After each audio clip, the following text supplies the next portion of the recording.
Kennedy Studios Productions. The opinions stated by various contributors to Talkshit Radio and its radio programs are not to be considered as or endorsed by Kennedy Studios Incorporated. Visitors are urged to use their own discretion to draw their own conclusions. All information, products, services, and use of this website is for entertainment purposes only and personal use only. Talkshit Radio Network does not confirm nor deny the validity or accuracy of the information contained within the website or broadcast. Any services or products provided by Talkshit Radio Network and its host contributors should be used solely for entertainment purposes only. Hey, this is Lewis, and you're listening to Talkshit Radio. Welcome to Talkshit Radio. I'm Yvonne. Hey, what's up? This is Tim. This is Talkshit Radio. I have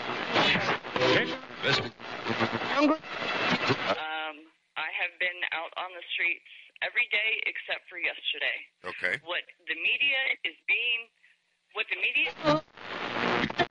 Leave the gun.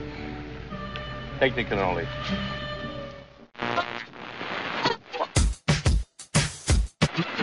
So,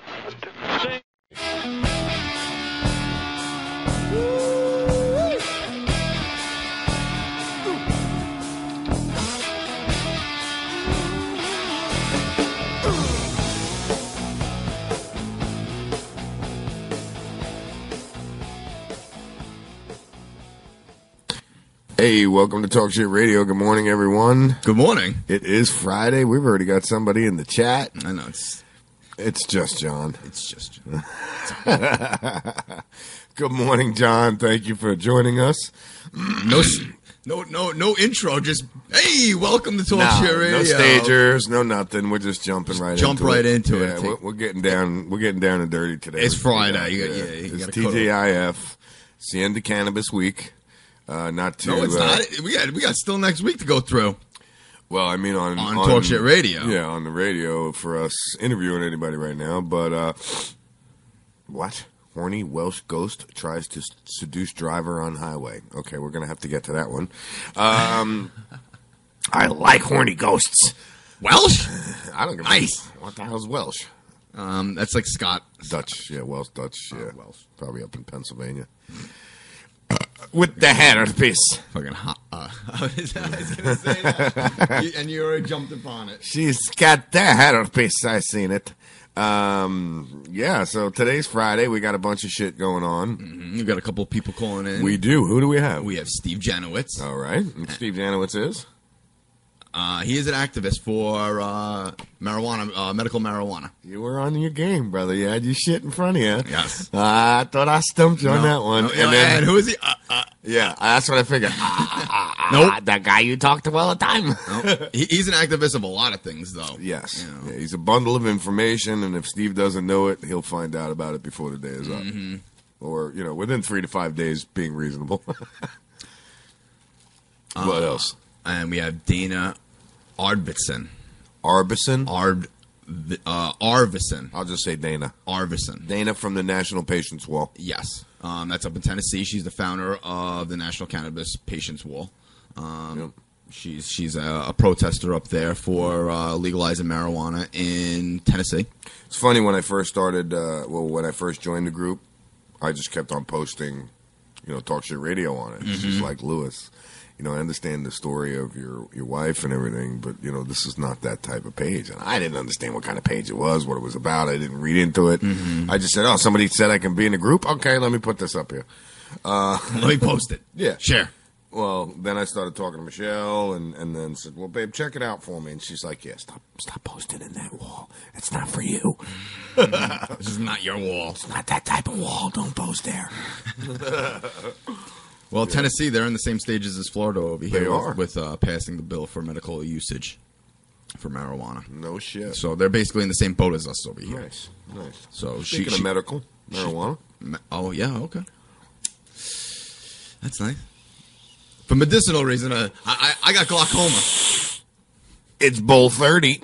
Have you smoked your breakfast this morning yet? Breakfast. Breakfast of champions right there, buddy. Yep. I don't know anything about breakfast. Nope. What is this that I keep seeing on your newswire? This chick is standing here in a bathing suit. It says Randy Quaid angrily attacks Rupert Murdoch. But the chick that's standing in the background looks like she got drugged through the mill 5 times, had to endure a speech from President Kennedy twice, and be sodomized by Reagan once. That's how bad she looks. We'll get to that story. We'll get to that story. I'd like to hear about that Welsh Dutch. The horny ghost? Yeah, the ghost. Yeah, the Welsh ghost. Anything horny we like on Talk Yeah, Shit whether it's a Radio. ghost or whatever. If it's a ghost or not. You're running around fucking things. We want to know about it. I do. I want to hear about that. Shit. I'm sorry. I don't mean to be that way, but that's Talk Shit Radio, folks. Welcome to it. If you don't like it, there is a button to unlike it. No. Even if you don't like it, don't unlike it. Yeah, we need the plays. Jesus. I'm looking forward to having Steve on again. Mm-hmm. Never disappoints. Bundles and bundles and bundles of information. I've never met him before. I have a surprise guest going to be on a little bit later. Oh, okay. Yep. Surprised. I don't even know. No, you know. Oh, Yeah. that's right. I thought we only had two guests. No. Would you like to announce it? Sure, go for it. Oh, Yeah. Okay. It'll be Joe Exotic. Absolutely. He had a segment yesterday on CNN. Yep. About animal zoos in United States. I don't know about you, but some of it pissed me off. Oh yeah. Well, what zoos do to friggin' animals, you know? Well, I cannot stand circuses to begin with. You and I have the same stance on circuses. Yeah, I got the same exact. Because when we did For the Love of Animals is really when I realized your stance on circuses. And anybody that doesn't know what the For the Love of Animals are, it was a show that we did that advocated the protection and For the Love of Animals, which is it was just coincidental to meet Joe. After we had already killed the show. Yes. We killed the show because of low ratings, low followers. Anyway, in other news, what, honey? We also had wasn't it a gentleman who described the conditions in the circus area? Yeah, we did. We had that one guy who we talked Who about. Well, was you also actually against interviewed him. him. Remember you interviewed him? Yes, I remember that. About the elephants. About the how elephants, they were trained. how they were trained, How they were that performing for freaking the audience. enraged me, bro. And we put a lot of that.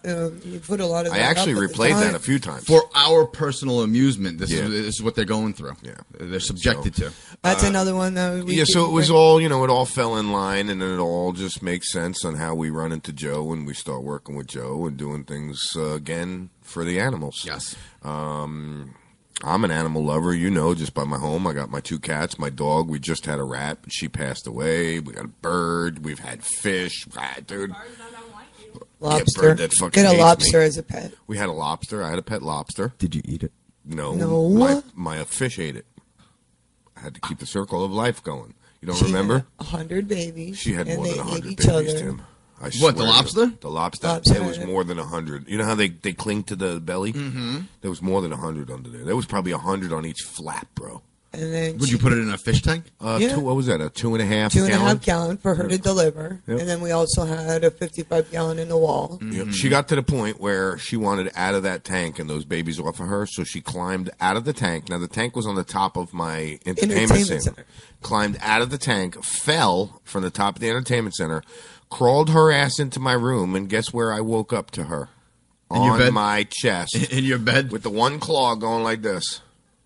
She was, That's what I woke up She was feeling. done. We were in Long Island in the basement apartment. Remember, baby? Mm-hmm. I thought it was a freaking spider. I was ready to freak out. I was Yeah, ready to like it- swat I would it. have freaked out either I way. was ready to swat it and It's freak. like, babe. I opened my eye and I looked and I just went, and in disbelief, I had to make sure I wasn't dreaming, so I woke her up. It was Tallulah Bell the lobster on my chest going, thank you, come again, get me out of tank. She was done. She didn't want babies anymore. She was done. So we put her in with the Pacus and the Oscars. Well, we let her live for a little bit, and then they ended She up didn't. taking her. She went and hid. And I was going to say let her live. She didn't make it. She didn't make it. no. I put her in with so a then Pacu these that's as 100 big as this freaking monitor, bro. 100 or two. How big was the lobster? I'm sorry. She's only this. No, like that. by then she was about this big. Well, When we got got her, she was that. Now the babies She are shed. no bigger than this The, right the here. tip this of the size. pencil, yeah. Okay, Yeah, tiny little and fritters. then they started growing. Well, then remind you, they're in a 2.5 gallon tank. Yeah, we had you know, lots so and lots of Oscar food. They just continued Oh, wow. continued just eating each other, and we got down to one, the two, one, three, one two left, yeah. one left, and that was In with the Paco he went. No, we brought him to Florida. No, that's right. Yeah, We brought him in the tank to Florida. bro, I drained the tank down to about 4 inches of water and put it in the back seat of the car And with him poured in down. it, and we came down. Yeah, But he didn't like Florida water. He wanted New York water, Yeah. so he ended up dying, and that's Yeah. what happened. Like, it was the lime and everything probably in the water. Now, Yeah, it killed him. did you have salt water, fresh water? Never. Fresh. We all- Fresh. Johnny just actually got salt water maybe 5 to 10 years ago. You know, and I'm talking many years. We're going back. You know how much upkeep you got to keep on a Oh, freaking saltwater tank? You got to have another tank No, to filtrate actually- I it, didn't- to No, have we those looked balls into it. inside I for didn't. filtration. I didn't have to upkeep nothing when it came that's to what we John's had, tank. though, Yeah. for our fresh tank. Mm-hmm.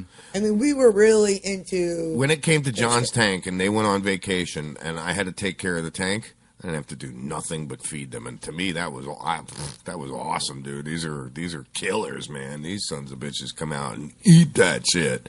You could literally take the little, herrings or whatever we used to feed them, and they were fish. The little goldfish, and, maybe. And the one fish that he had, I mean, you didn't want it to come anywhere near your fingers, but it would come up and take it. It was a lionfish. Oh, yeah. Those things are poisonous. Yes. Those things are poisonous. You get stuck with that, man. You gotta go to Badass the doctor. tank. Yeah, Johnny will tell you, man. I used to sit there. We'd be doing nothing, and I would just sit there and stare in the tank. There's always something to look at in that tank. Remember? You remember, baby. I had a friend who had a shark tank, and he had a lot of sharks in there. He had like 3 Mama or had an 4. eel tank. It was crazy. Mine, I love my eels. Yeah. Dinosaur eel, snake eel, tiger eel, I like leopard eels. eel. I all like the- eels, too. Yeah, you couldn't eat these.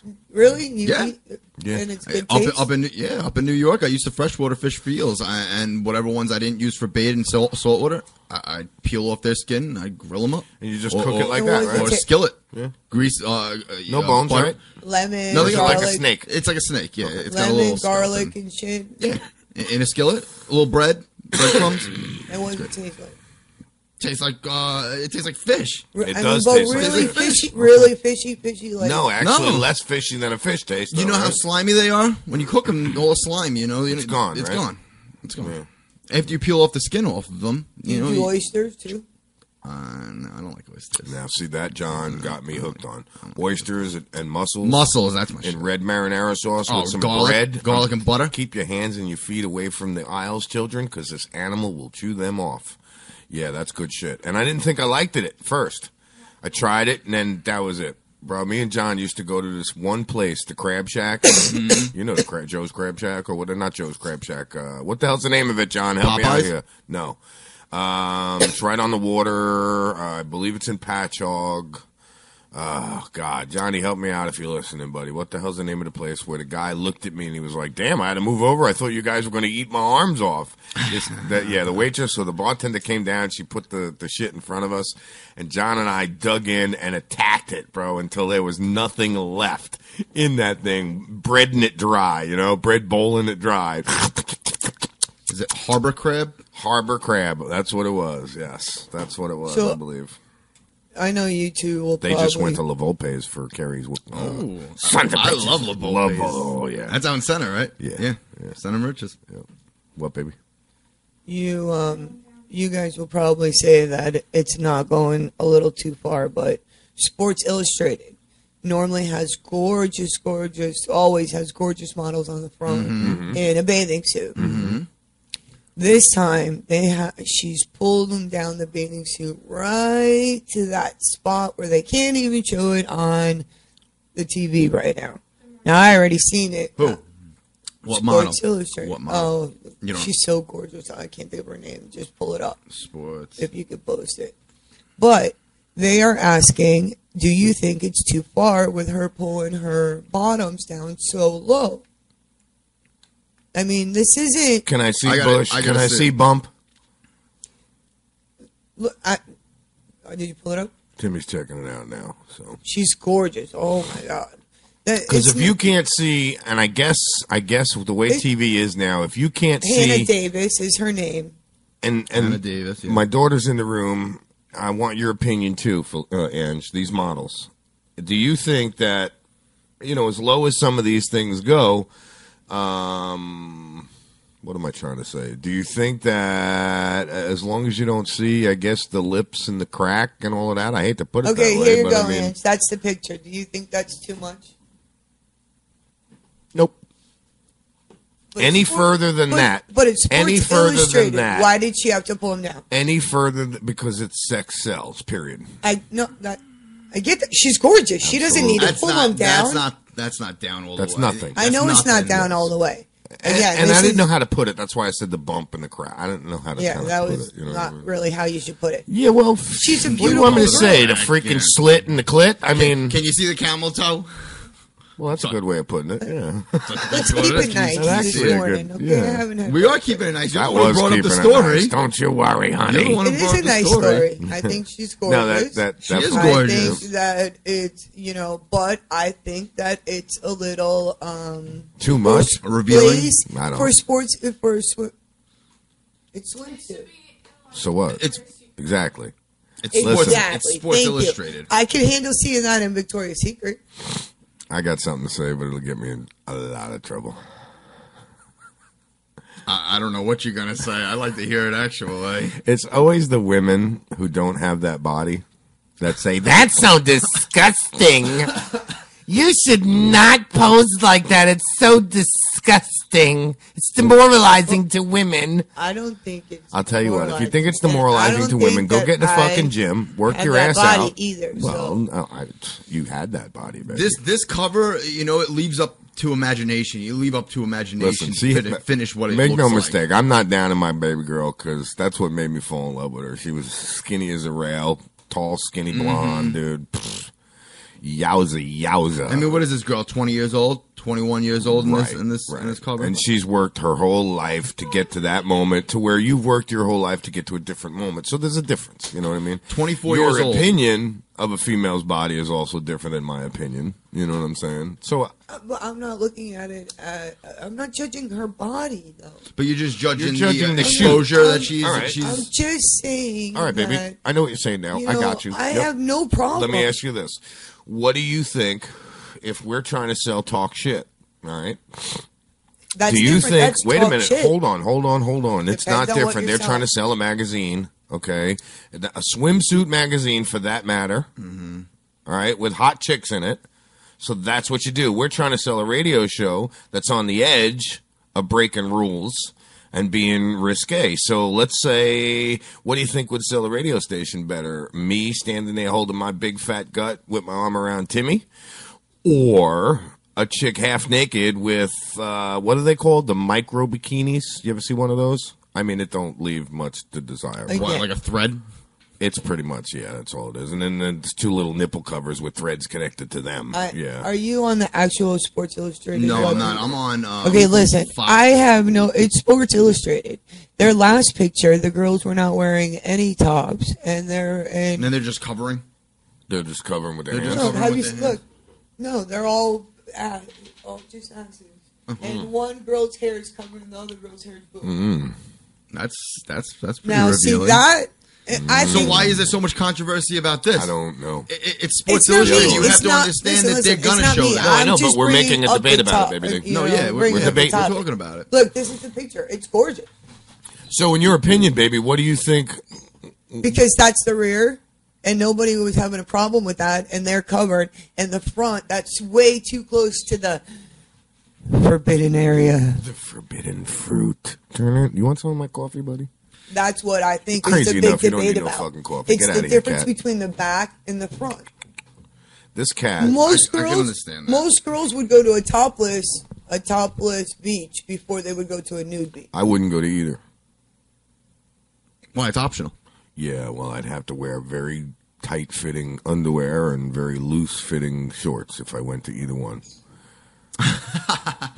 And if I went to a nude beach, I would lay on my belly all day. I'd have to be in the water about I'd waist have, deep. yeah, I'd have to dig a the little whole time. trench. I'd have to dig a little trench for acceptance.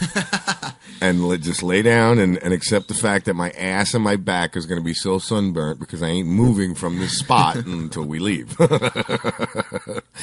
Some of the beaches you don't want to go to, though, that are nude beaches. Yeah, because there's nothing but Q-tip heads and saggy boobs. Exactly. And, yeah, snail trails. Yeah. And in other news, What kind of pictures should we put up for today's episode? Some verbiage, a proverb. How about just the legalization? How about no victim, no crime? Oh, that's good. Okay, no victim, no crime. It is. That works. This girl is hot, though. Which one? The We like Sports hot girls. Illustrated. Oh, okay. Yeah, I'm not Hannah really Davis, looking at it. I'm 24 years old, 80 other things going on. Yeah, I can understand that. Post it so I can look at it later. I'm God gonna damn it. post it. I'm going to post it right now. This cat is like, I mean, I can't do nothing without him right here. Literally. He has to be wants to right be with in my Daddy. face. It is ridiculous. Not that I mind. I love my little boy. But if he would just lay I want down the and new relax. pen that's out there. Mhm. It's a 3D pen. Pen. Pen? You said Yeah. pen? Pen. P-E-N. 3D pen. And It is 3D. no, you draw. It's like it looks Oh, I almost did like see a that. And you tattoo could gun. pull It looks like the... it's coming right at me. It's cool. sorry. as Give me. shit. Look. Come on, touch. Ready? 3D. Did you see that? Did I just break something? No. I broke the Yeah, pen? you broke the pen. Oh, The clip that's on it. all right. It's a shitty pen. This is cool. Oh my god! This girl Yeah. went ahead and drew or 3D'd a plane 3D'd. and put a motor in it and controlled it. Really? Yeah, really cool shit. That's what some of the I'm cool getting shit one. about the 3D printers is you can do all sorts of wicked shit. What do we got going on in the chat? I see my little bell going off here. Somebody's chiming in. Hey, Johnny, what's going on? Where the hell are all these people? Where the hell are all what people? What people? Which ones were we talking about? Oh, those people. Those people. I got you now. I put up some articles about Don Lewis, and Don Lewis is the body that Hernando County Sheriff's is trying to recover out in Brooksville. I saw that. Yep. I encourage everybody, please go check it out. Tells the story. The story is by a dude by the name of Juan. All right, and that's all the information I got from him. He has a website that is dedicated to pretty much destroying this woman, and he's my new best friend. I'm going to get to meet him, and we're going to become best buddies and lifelong friends. Are we going to speak her name? Who, Carol Baskin? Yeah, That cunt? Carol Baskin, yes. Yeah, no, the lion feeder, tamer? Yes. Owner? Yes. Yeah. Big cat. Oh, killer. yeah, we're going to freaking I got bash breaking her. news. I got breaking news. Breaking news. You ready? Dun, dun, Hold dun. on. Let me strap myself in. Oh, Hold on, lover boy. that's, I guess There it's we better go. than a strip on. True. Very, very true. Easter Good point. and April Fools are on the same day. So this year, tell your kids to search for eggs, but And you then don't put hide them them. and go, April Fool. That's funny. Oh, yes, I love it. That's some breaking news. Listen, I'm a bad joker when it comes to April Fools. Mm-hmm. I take it to a limit to where it's like almost heart-wrenching. Not funny. It's not. It's not funny. It's not. When I finally do my April Fools, you're so upset, you're so heartbroken, it's so traumatic that you really get pissed. He'll do it days before. But I enjoy it. And he'll say April Fool's Yeah. on March 30th. Yeah, he's done that before too. I'm like, really, It's dude? not even the first yet. Oh yeah. Oh yeah. Or I'll just play it up so much and just a whole production, brother. I'm good at that kind of shit. I like it. It's I fun. just for a friend Bruno, 4:30 this morning. Bruno, 1 second. At 4:30 this morning, he woke up and needed to be put on oxygen. And Giselle says, "Why so much prohibition to a natural medicine? It should be a parent's choice, not us fighting against politics. Why our children are sitting here suffering." Guys, please, listeners out there, help Florida. We That's need crazy. to help our children. Help the children, yeah. He's needing oxygen, and just if you can contribute anything. Contribute. Do as much as you can. Careful. That fucking microphone stand is going today, bro. Right. I keep bumping into it. Everyone keeps gotta on go, bumping baby? into it. Give me a kiss. Love you. Have a good day. So But with every Take him out of here, wait, please. it's Take every- him out of here, please. it's every parent's nightmare to wake up to something like that. With their Anything, with bro. their child Anything. regardless if your child is healthy or not, Anything. but this is a proven medicine that can help this child. Why? I used to Some freak out. freaking billionaire from Las Vegas who doesn't even belong here in Florida gonna come here and spend millions of dollars so you can open a casino. Dude, you're gonna be dead soon. Stay in Vegas. And die. Stay in Vegas and There's a lot make of your holes money out in the there. desert. Die. Make your money out there. Get out of Florida. He doesn't even need to come here to friggin' make money. He's got money. He doesn't need to be He could here buy to fuck Florida. with us. He could buy Florida. Yeah. He can buy Florida. Obviously. Yeah. That's why he's in office right now. Right. Second term, right? I don't know. I got this piece of shit out in California, down in Laguna Beach, trying to run for mayoral elect. I don't know if he's in Laguna Beach, but he's in that area. And Is this the one who bashed our friend? yes, this is the one that bashed a very close friend of mine, and I'm gonna have to dispatch some freaking talk shitting up close and personal to this guy. Oh, I was going to say, okay. Yeah, no. I'm going to introduce myself personally because him and I will cross paths. See, that's the beauty of what I'm doing and what we're involved in. Mm-hmm. There's so many people You can confront. that have said things to me that have already forgotten about it. But see, I'm like an elephant when it comes to shit like that. I will never, ever forget what you said or what you did to me. And 30 years could go by, and I'll run into you, and I'll remind you of it. Sometimes pleasant, sometimes not so pleasant. But this guy, and I'm talking about September Pierce as being bullied and being just harassed, and I'm not going to put the guy's name out there just yet because I don't want everybody to attack him until I get my hands around his throat. I mean, until I talk about him. Until I get a piece of him. You like the way I said the throat? Yeah, I said throat. I Until heard I get throat. my hands around The his throat. I didn't want to reiterate it. Yeah, I don't give a shit. I'll choke the fucker out if he says something. He's this old man. Okay, he's a washed up piece of shit, meth, heroin, freaking. What do you use to get off the heroin? What is it called? Methadone, Suboxone. Yeah, all of that. He's just a burned out, wasted piece of shit who's trying to take credit for other people's work. He's got a lot of followers. It's got a lot of mutual friends of mine. Now, I've already talked to a few of the mutual friends that I have. Mm-hmm. Listen, I'm gonna, stir up some problems with this dude. I hope you're not too close to him. If it bothers you, if it offends you, please tell me, and I'll, rethink my approach. You're gonna offend me. Well, you don't even know who the hell I'm talking about, dude, so I could care less. And even if I did offend you, you're a big boy. I know you could take it. That's the good thing about you. You won't sit there and pout That's like all right. Shrimp Boy. I won't sit there and cry. Captain Shrimp Boy. That was funny when you did that yesterday, bro. Yeah. Pulling a Tony. I wanted to talk. Yeah, you're talking over me. Shut up. You got nothing to say anyway. Enough said. I saw a baby picture of him, bro. He has that same fat little face expression, dude. He hasn't changed a bit. That's what's really freaked The out only about thing it. that changed was his glasses. Nothing has changed. He had a beard when he was a baby. No, he came out with a beard. Hey, salty. I just, you know what? The one thing about Tony, bro, he definitely, what's the word? Is charismatic. Okay, he's got a bit of a way about him. He's a character. He's a character. He's a character. If he was a cartoon, he'd be the funniest fucking cartoon out there. Oh yeah, now that's a Funniest looking. That's the way to do it. Yeah, right. Speaking of cartoons, I hooked up Dr. Hiccup's daughter with our 3D graphics program. Oh yeah. So she's going to install the iClone software. Yeah. And she's going to get to learn it. There's many outlets and things you can learn. That's the base software. So she's going to, if she wants any add-ons. Well, she's studying production. She's anyway studying right now. broadcast production and everything like production. that. Yeah, so we're going to get her in here, and she's going to actually teach me a few things. A lot of shit that you can learn about.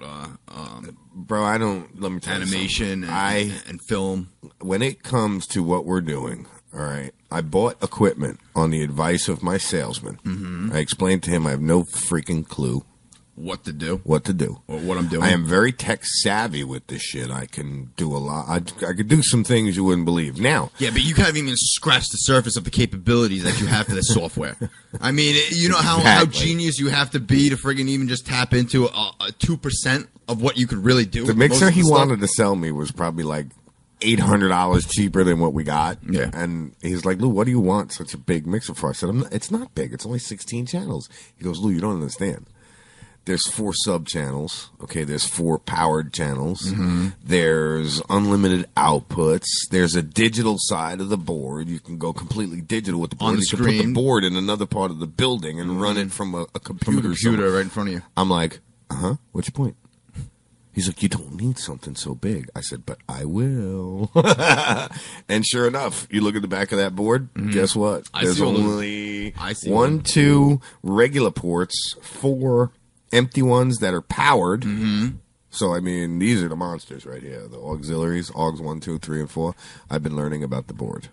These things are amazing. You still got 8 channels that you could hook things up to. Pretty much, because the last 4 channels are 9 and 10. Yeah. Okay. Yeah. 11 and 12. You know what I'm saying? So, yeah.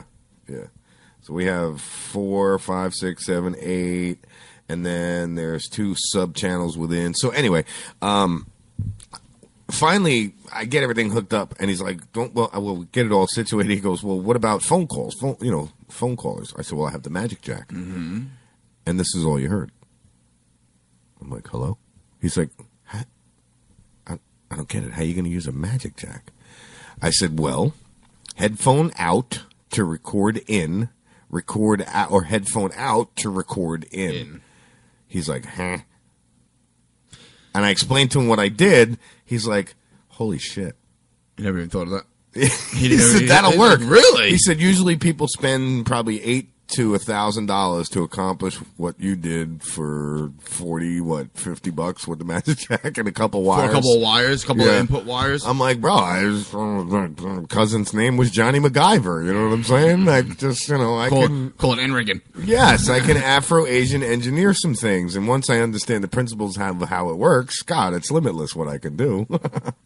So, yeah, we're just scratching the surface. So I'm hoping Denise's daughter can teach us a few things as well. We can learn a couple of things with the board. Not only that, I want her to get in on the show and help produce some things, because if that's what she wants to do, help her experience out immensely. Right. If that's what she wants to do, she wants to produce, she wants to get into production, whether it be TV commercial, movie production, radio production, whatever she wants to do. We have broadcast, news. I've got the whole everything. We got the whole spiel here.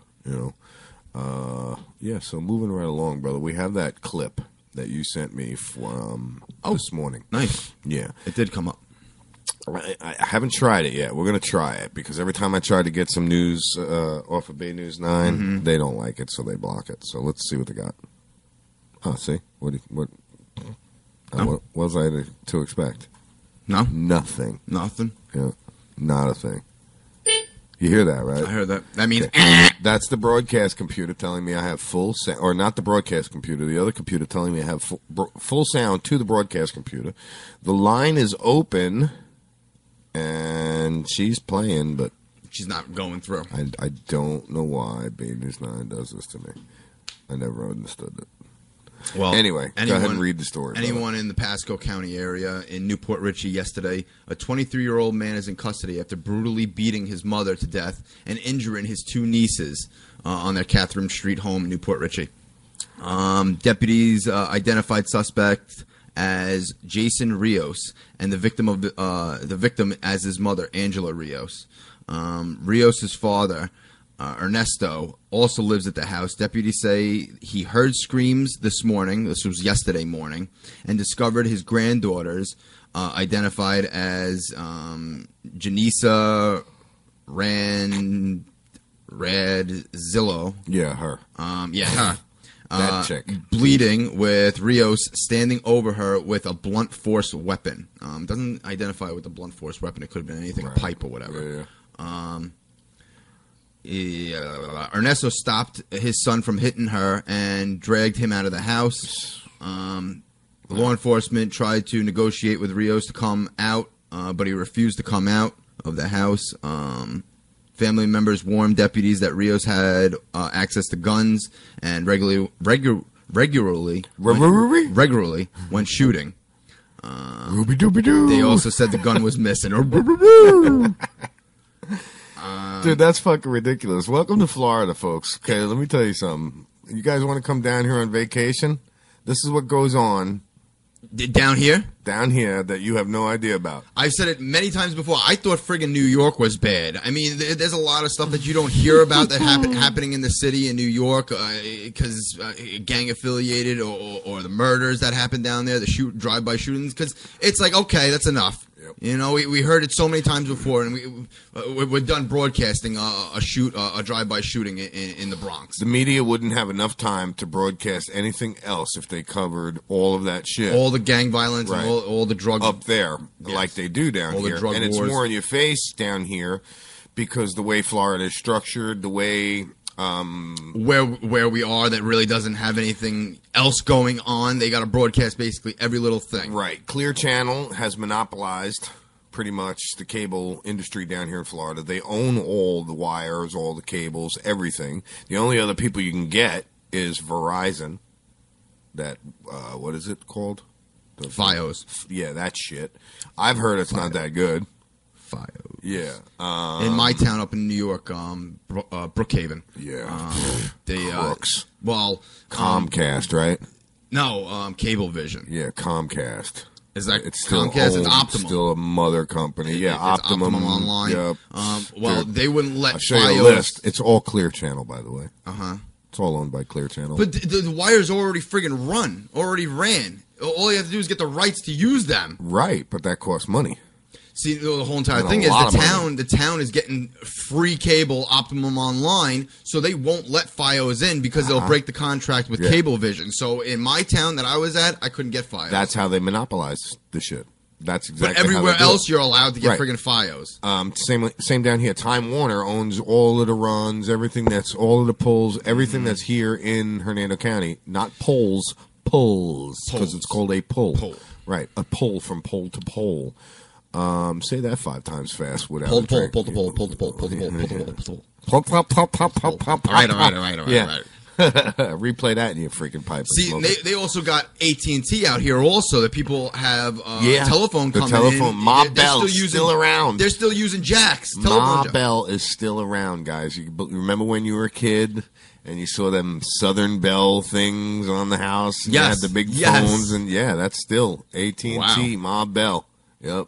Ma Bell bought Southern Bell was bought out by AT&T. Yeah. It's monopolies, bro. I'm telling you, it sucks. Clear Channel, all right, is owned by who? NBC. Yeah. Well, I looked into all of that simply because also iHeartRadio Is owned by the same? Clear Channel. Clear Channel I Broadcasting. thought NBC. But NBC owns Clear Channel Broadcasting. and doesn't Disney own NBC? That is correct. All friggin' monopoly network. Right. Correct. That's what it is. Yes. So it's all about the money. Now I can get talk shit on late night TV in a heartbeat. But it's all about how much money we have to pay. Pretty much, because that's how you can do it down here. You could pay to put your show on TV, or you could wait for your ratings and have it picked up, and then the FCC comes in and says you can't do this, you can't do that, you can't talk about this, you can't talk about that. Well, see, if we're on cable TV, we really can't say whatever the hell we want. We can't, and that's why we will never ever go to FM and AM again unless it's my own. Have you noticed in the last, we'll say 10 years we'll say Comedy Central, they play South Park. They used to bleep out the word shit. Yeah. They're allowed to say it now. They're allowed to say now whatever it's just a common word. whatever they want. I guess I should put the phone line up, bro. Don't we have a guest calling in at 9? Is it at 9? Oh, yeah, it is. Steve Janowitz. Yep. He will be calling in at 9 o'clock. Yep. Let me get this phone. Phone jack. Magic. She's not so magic. She's not so magic. I know how she does it. Magic. I know how she does it. You do. You seen her do it? She does it well. She does. For as cheap as she is. For as cheap as she is, yeah, she I'll does tell the you what, job really well. I paid for 5 years on this thing. Oh, we got voicemail real quick. Hopefully it's nothing too risque. It's not too risky. You have 3 new messages. Press 1 for first message received Wednesday 9:42 a.m. Hey, this is Kara trying to figure out how to get on. Message deleted. That was Kara Message when 2 Hayden was here. received Wednesday 10:04 a.m. Press 4 for the message deleted. Last message it was. received Wednesday, 10:10 a.m. This was yesterday morning. It is show hours. Press 4 for the previous message deleted. Bruno's no mom. more messages. Oh. Press. I was like, what'd she say? All right. Steve Janowitz should be calling Yeah. in about 20 minutes. About 19 minutes, actually. 19 minutes. Yeah, I'm so, sorry. yeah. I'm 1 minute behind. Easy. We'll have Steve Janowitz on. We will have, let's see, let's go into the events and talk about that. Dana Arvidsson. Yeah, I know. That's what I was going to talk about. Well, okay, so Steve's on first, though. Yeah, Steve's on 9/8. first, and then... All right, so Steve's started activism at a young age with his father, started with Special Olympics in middle school, through high school. Oh my God, man, you know, he's done so much, bro. He's protested a lot of times for a lot of good causes out there. You know, he's just one of these people that stands up for what he believes in and for everybody. And we're not going to say stands up for the little guy because it's everybody. Yeah, everybody. Yeah, the picture's interesting because it's when we were working on the old vote. You know, Amendment 2. Yep, vote yes on 2 and Amendment 2 and blah blah blah blah blah. I see. Yep.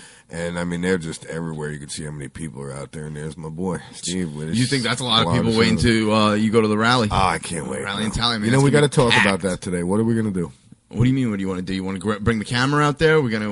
Like that's a no-brainer, of course. Actually, I might bring 2 because send you off with 1, and then 1 sticks by. Hopefully, we might have a table, bro. I heard. Yeah, Worcester, right? Yes, we might have a spot to set up with electricity, the whole deal. Okay. So that's what.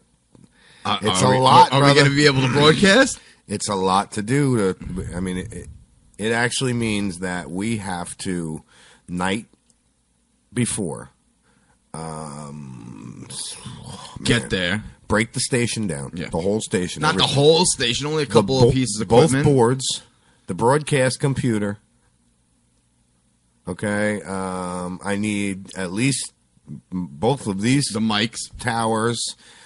All the mics. I mean, or the wireless. Yeah, bro. We might as well. You know, it would be a real. Pretty much everything has to go, but what's there? Everything that runs the show here on the control table. Yeah. Has to go.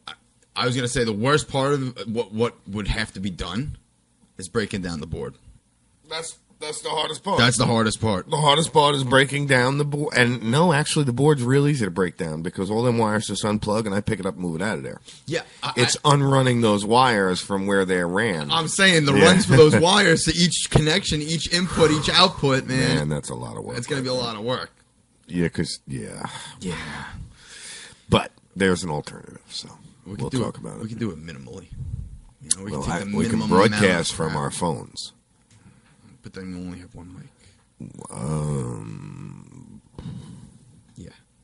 Yeah. That's okay. That's okay. I'm like, Lord. Yeah. She'll love me in the morning. We alternate who's going around broadcasting, doing interviews, talking to people. You go around, do some interviews. I go around, do some interviews. See, if I'm going to be holding the camera, the whole entire thing is I'm going to be doing the interview behind the camera. Uh-huh. You hand them the microphone, you'll have the camera, everything will be broadcasting simultaneously.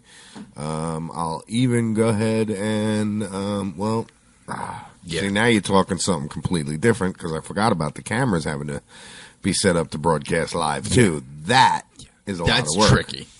Yeah, because I actually have to have a power supply, a computer sitting in a backpack with the small monitor that I have mounted to your side.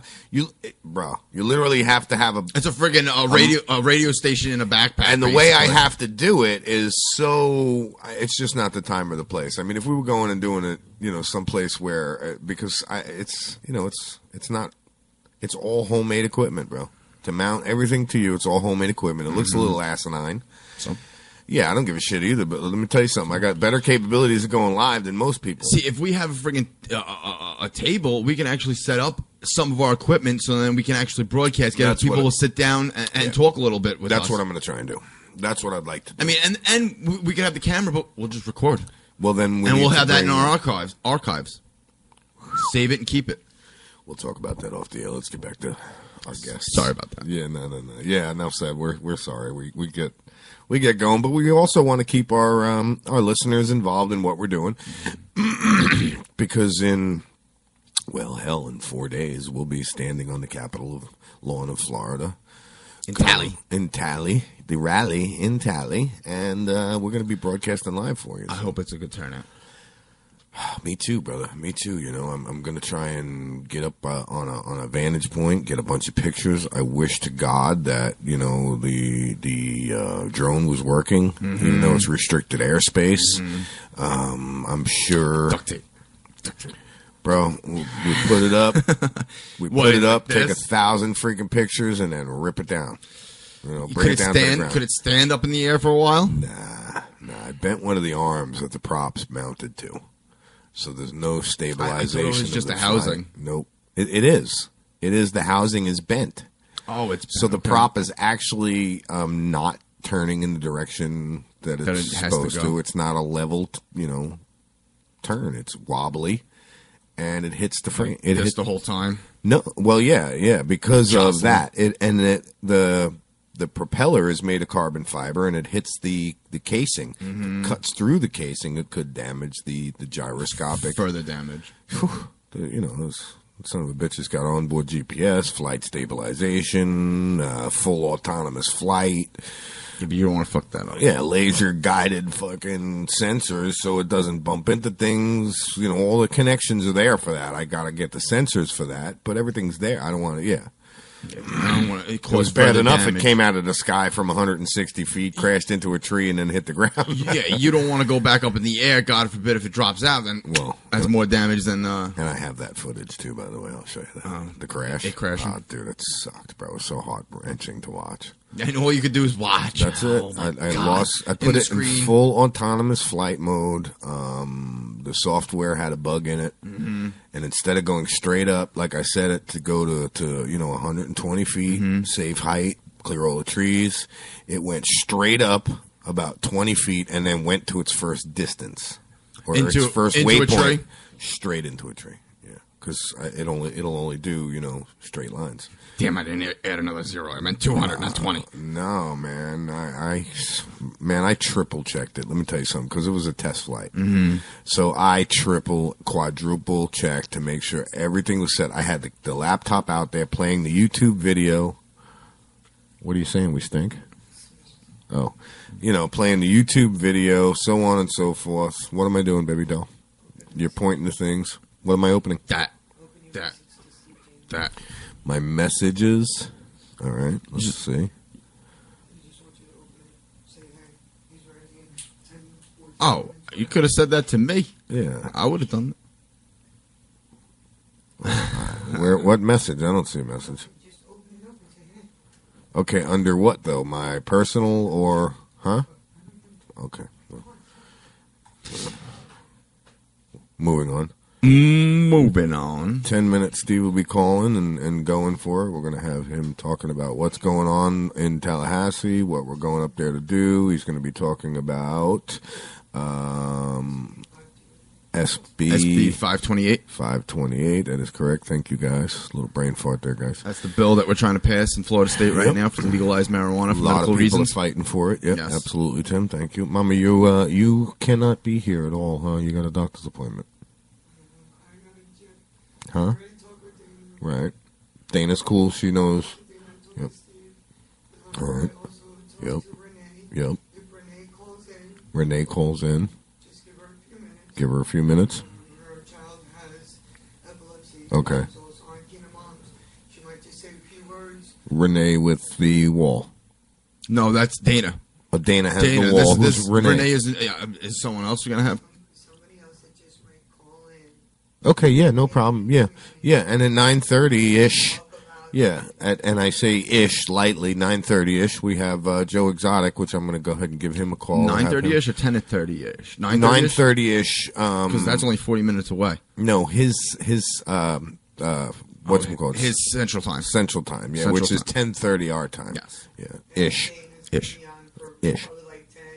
Kabibble. Ish. She said it. She said it. You said ish. Ish. Not to be confused with mish.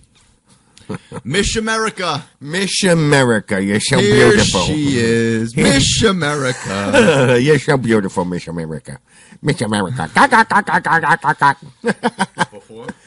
Yeah, oh yeah, absolutely. We're going to take a break. We'll be back in the 9 minutes it takes for us to get Steve on the line and everything like that. So yeah, we'll definitely take a break beforehand. Talk Shit Radio Network. We'll be right back. Stay tuned. The United States Zoological Association and Team USZA Animal Miracle Network supports the owners of all species of pets. Our mission is to educate and help people of the world become better caretakers of the animals you have chosen to be a part of your family.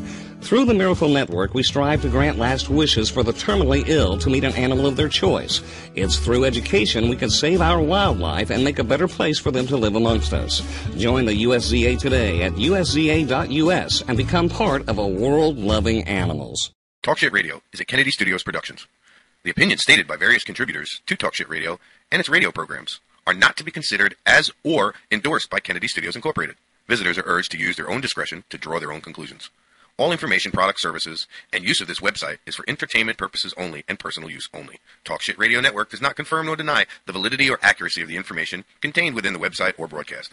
Any services or products provided by Talk Shit Radio Network and its host contributors should be used solely for entertainment purposes only.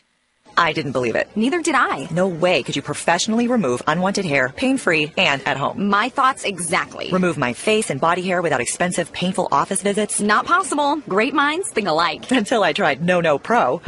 Wait, you tried No? Yes, and it works. I use it on my face, legs, bikini line. We're BFFs and you didn't tell me about No? Here, this is my new No Pro. The most powerful No made. Custom treatment levels, less hair in less time, perfect for any skin type. Try it. No hair, no pain, no time-consuming expensive office visits? No, and no. For a limited time, you can try No Pro risk-free. You'll also get the facial kit and a travel case. Get weeks of long-lasting results. That's it. I'm getting a No. Great minds do think alike.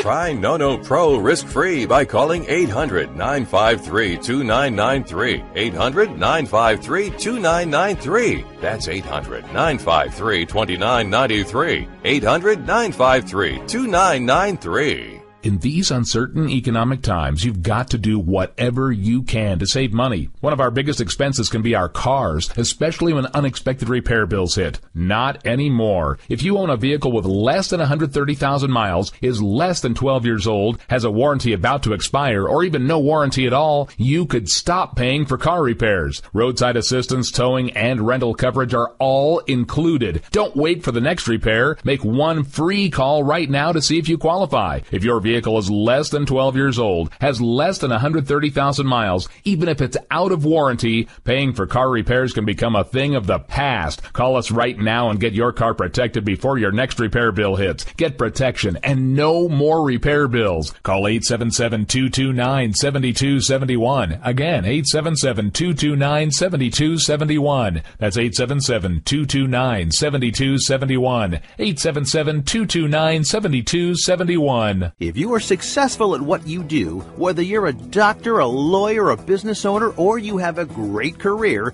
you understand the concept of protecting yourself. Well, are you protecting yourself, your family, and your assets with quality term life insurance? Consider these possible rates. A man age 45, non-tobacco user could obtain $1 million of coverage for as little as $75 a month, and this rate is fixed for the next 10 years. We specialize in policies of $500,000 and above. A man age 50, non-tobacco user may be able to obtain $500,000 of coverage for as little as $115 a month. And this rate is fixed for the next 20 years. We have great rates for smokers too. Call the Term Lifeline now. 800-430-1481. 800-430-1481. That's 800-430-1481. If you're looking for a better way to clean the air in your home or office, you need the all-new Ozone Light. It's as simple as changing your light bulbs. The Ozone Light looks like a normal spiral type of light bulb. It screws in most standard light sockets, but it's not a normal light bulb. It's coated with titanium dioxide. It's completely safe, but this unique coating kills most airborne bacteria, mold spores, and neutralizes odors. Just one light cleans the air in an entire room and lasts 8 times longer than the normal light bulb. If you have smokers, if you have allergies, if you have pet odors, mold, or mildew, you need the Ozone Light. It will wipe them out, and you have our word. If you're not satisfied with the way the Ozone Light cleans the air in your home, simply return it for a full refund. Call 1-800-380-4095, 1-800-380-4095, 1-800-380-4095, or visit airtimestore.com. That's airtimestore.com. If you want to work until you keel over, have less of everything in retirement, or give back more of your hard-earned money to the stock market again, then just ignore me. But if you'd like to protect the money you save, receive a steady, predictable retirement income, and enjoy financial security for as long as you live, then listen to this. You can download a free report that reveals the wealth-building secrets Wall Street and the banks don't want you to know. You'll learn how you can get guaranteed growth, safety, and real prosperity without risking your money in the Wall Street casino, and how to get the money you need when you need it, simply by asking for it. This is the best way to have a 100% secure retirement, and know your money will last as long as you do. To learn more about this method, and to get your free report, go to 28security.com. That's the number 28security.com. 28security.com. Go to 28security.com. If you're diabetic, this message could change your life. Is your blood sugar out of control even when you do all the right stuff? Are you afraid of diabetic blindness and the risk of amputation, as well as all those other side effects? Well, you should be. Is there anything that could help manage your blood sugar? Nobides is a natural supplement that may quickly and dramatically lower your blood sugar. My name is Bob Corder. I've been using Nobides for about 3.5 to 4 months now, and in the first 3 months, I've actually lowered my blood sugars from 500s down to 139, and then it dropped to 88 to 93. My name is Kirsten. I'm a type 1 diabetic, and while taking Nobides, my blood sugar levels dropped from 295 to 115 in just 1 day. The FDA hasn't evaluated these statements, and Nobides isn't intended to diagnose, treat, cure, or prevent any disease. But for many, it's helped drop their blood sugar. So if you've been evaluated with high blood sugar, don't delay. Evaluate Nobides now. Call 800-476-8044 and get 2 bottles free. Just cover shipping and handling. Call 800-476-8044. That's 800-476-8044. The United States Zoological Association and Team USZA Animal Miracle Network supports the owners of all species of pets. Our mission is to educate and help people of the world become better caretakers of the animals you have chosen to be a part of your family. Through the Miracle Network, we strive to grant last wishes for the terminally ill to meet an animal of their choice. It's through education we can save our wildlife and make a better place for them to live amongst us. Join the USZA today at usza.us and become part of a world loving animals. Good morning, Vietnam! Hey, this is not a test. This is rock and roll. Time to rock it from the Delta to the DMZ. Is that me or does that sound like an Elvis Presley movie? Viva Da Nang. Oh, viva Da Nang. Da Nang me, why don't they get a rope and hang me? Hey, is this a little too early for being that loud? Hey, too late. Hey everyone, welcome back to Talk Shit Radio. In a couple of minutes, we have Steve Janowitz calling in. Almost that time. Absolutely, absolutely. And Steve, I got my personal Facebook up in front of me. If you need to hit me up on that in the messenger and get my, the phone number to call in. The phone line is open. And we're waiting for your call. And we are ready for your call, brother. We're going to talk about some really cool things with Steve. We're going to get another little education here today, and we're going to talk about SB 528. 528, thank you. I'll get that right. 347. Yeah. I mean... Hike. Yeah. Sorry about that. I do apologize. But also, an hour from now, we'll have Dana on. Dana. Yep. And Arvidson. Okay, we did get that straightened out. Yes. And we'll have her on. Talking about what they're doing. Tennessee, and pretty much the same situations over there as it is here. You know, they're fighting for the same shit. So we're proud to have them on Talk Shit Radio. So yeah, and then once we get through with Dana and we move on from there, I'm hoping to have Joe Exotic on. And you know what? You know what? It just dawned on me. I don't know how to pronounce his last name. I can't pronounce. So we're just going to continue until he tells me. Exotic. Well, yeah, until he tells me I can use his real last name. I'll continue calling him Joe Exotic. Because that's how his fans know him. Well, his last name is Exotic, so that's why it is Exotic. Yeah, Joe and I Exotic. looked at it and I went, never mind. I'll ask him. I don't want to butcher it. Yep. Understandable. I listen to can't pronounce people it. butcher Michelle's last name, and it's like, dude, don't even try. Just call her Michelle Kennedy, all right? Call her Michelle A to Z. Yeah, no, Kennedy, just Miss Kennedy. Oh, that's it. Just call her Miss Kennedy, and we're good. Because I mean, we've been together 23 years, 22 years, 29 years. It feels like. It does. It feels like a long time, bro. That's not a bad thing. I've been together with Michelle half of long as I've been alive. You've been together with her for as long as I've been alive. Wow. Dude, do you understand that? All right, so Steve, call up now, because now he got me feeling old, buddy. Like when I was born, Michelle and I were sitting dating. on the dock going, I love you. Yes. I love you. I love you. There we are. Bingo, right on cue, man. See what I mean about this guy? Mr. Janowitz, good morning, sir. You're live on the air with Talk Shit Radio. Welcome to the show. How y'all doing today? Excellent. Who we talking to? Wait a minute. This ain't Steve. Hello? Why? Huh? Why you say the same Steve? Oh, it just didn't sound like you for a second. Prank call. I'm like, who is this? Wait a minute. And plus, the number didn't look familiar. So usually I get that right off the bat, Steve. Welcome to the show this morning. Morning, sir. Steve. How are you? I'm doing well. Good. You ready for 4 days from now, brother? Yeah, I'm looking into that and talking to some people.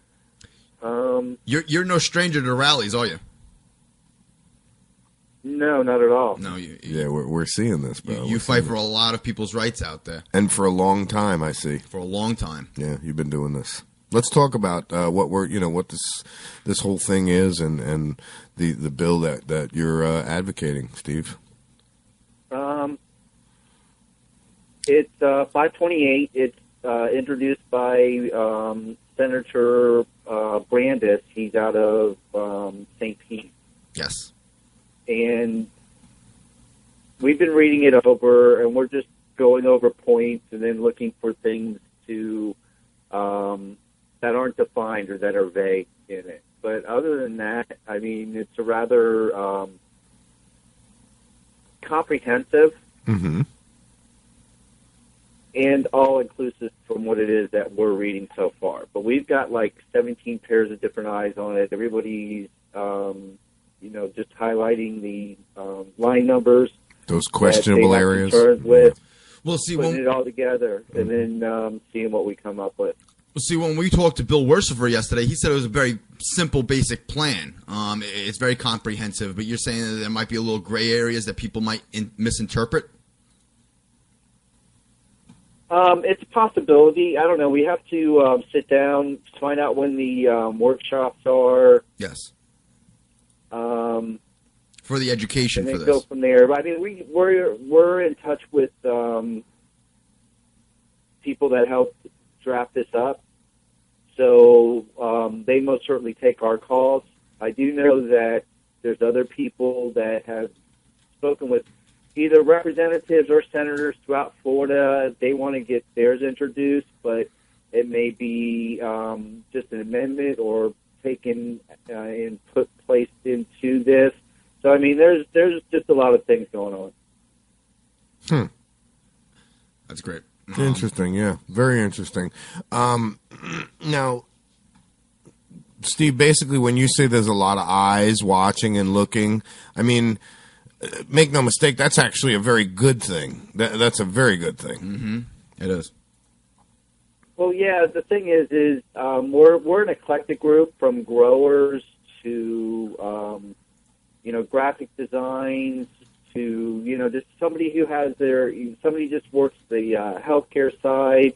We've got a couple lawyers, people from United for Care, and then, Florida for Care as well. So we're looking out for the best interest of the patients in here. So That's what our main objective is. No, yeah, for the patients, it's going to benefit them immensely, especially the little kids. I mean, that's what I say that we're looking out for. We're looking out for the children who have to go through epilepsy, seizures constantly each day, multiple, you know. Especially after talking to Bruno's mom the other day, bro. Yes, Giselle. Yeah, Giselle. Yes. My heart goes out to her. Absolutely. And not just her, every parent that's in that situation. And the fact that you were there helping Giselle out, I want to thank you for that, so she could take that time and be on the radio with us. I hear that you know Giselle, right?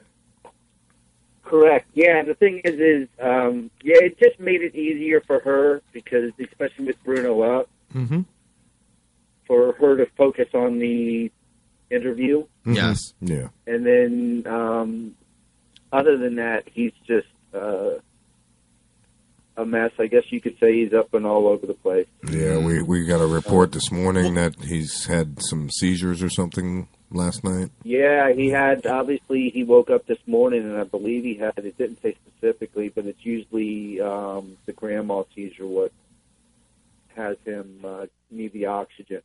I mean, it's just standard protocol. The tank is there, so as soon as he starts going in, yes, into his seizure, gets the oxygen right away, and then the touch machine.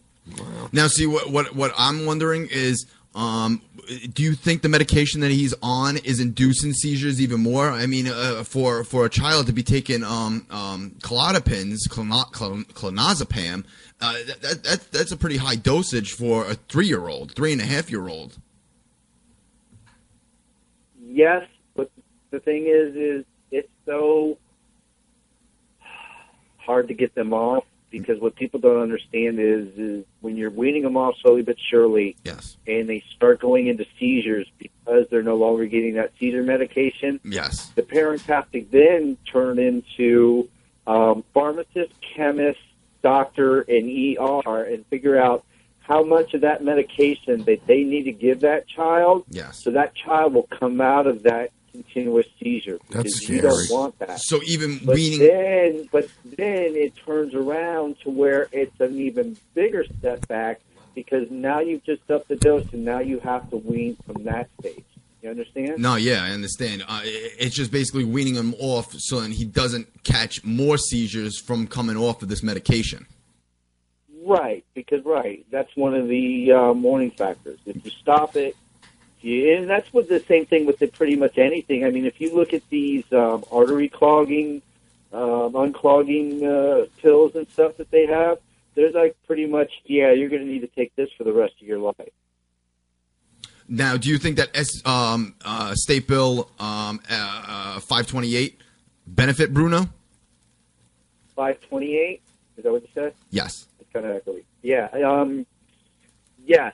It's, I forget what the line numbers is, but it's towards the beginning. It gives a list of ailments specific, and then it goes into details for like pain and suffering and all that. I mean, that works out fine. But then again, as we all know, this can change at any time.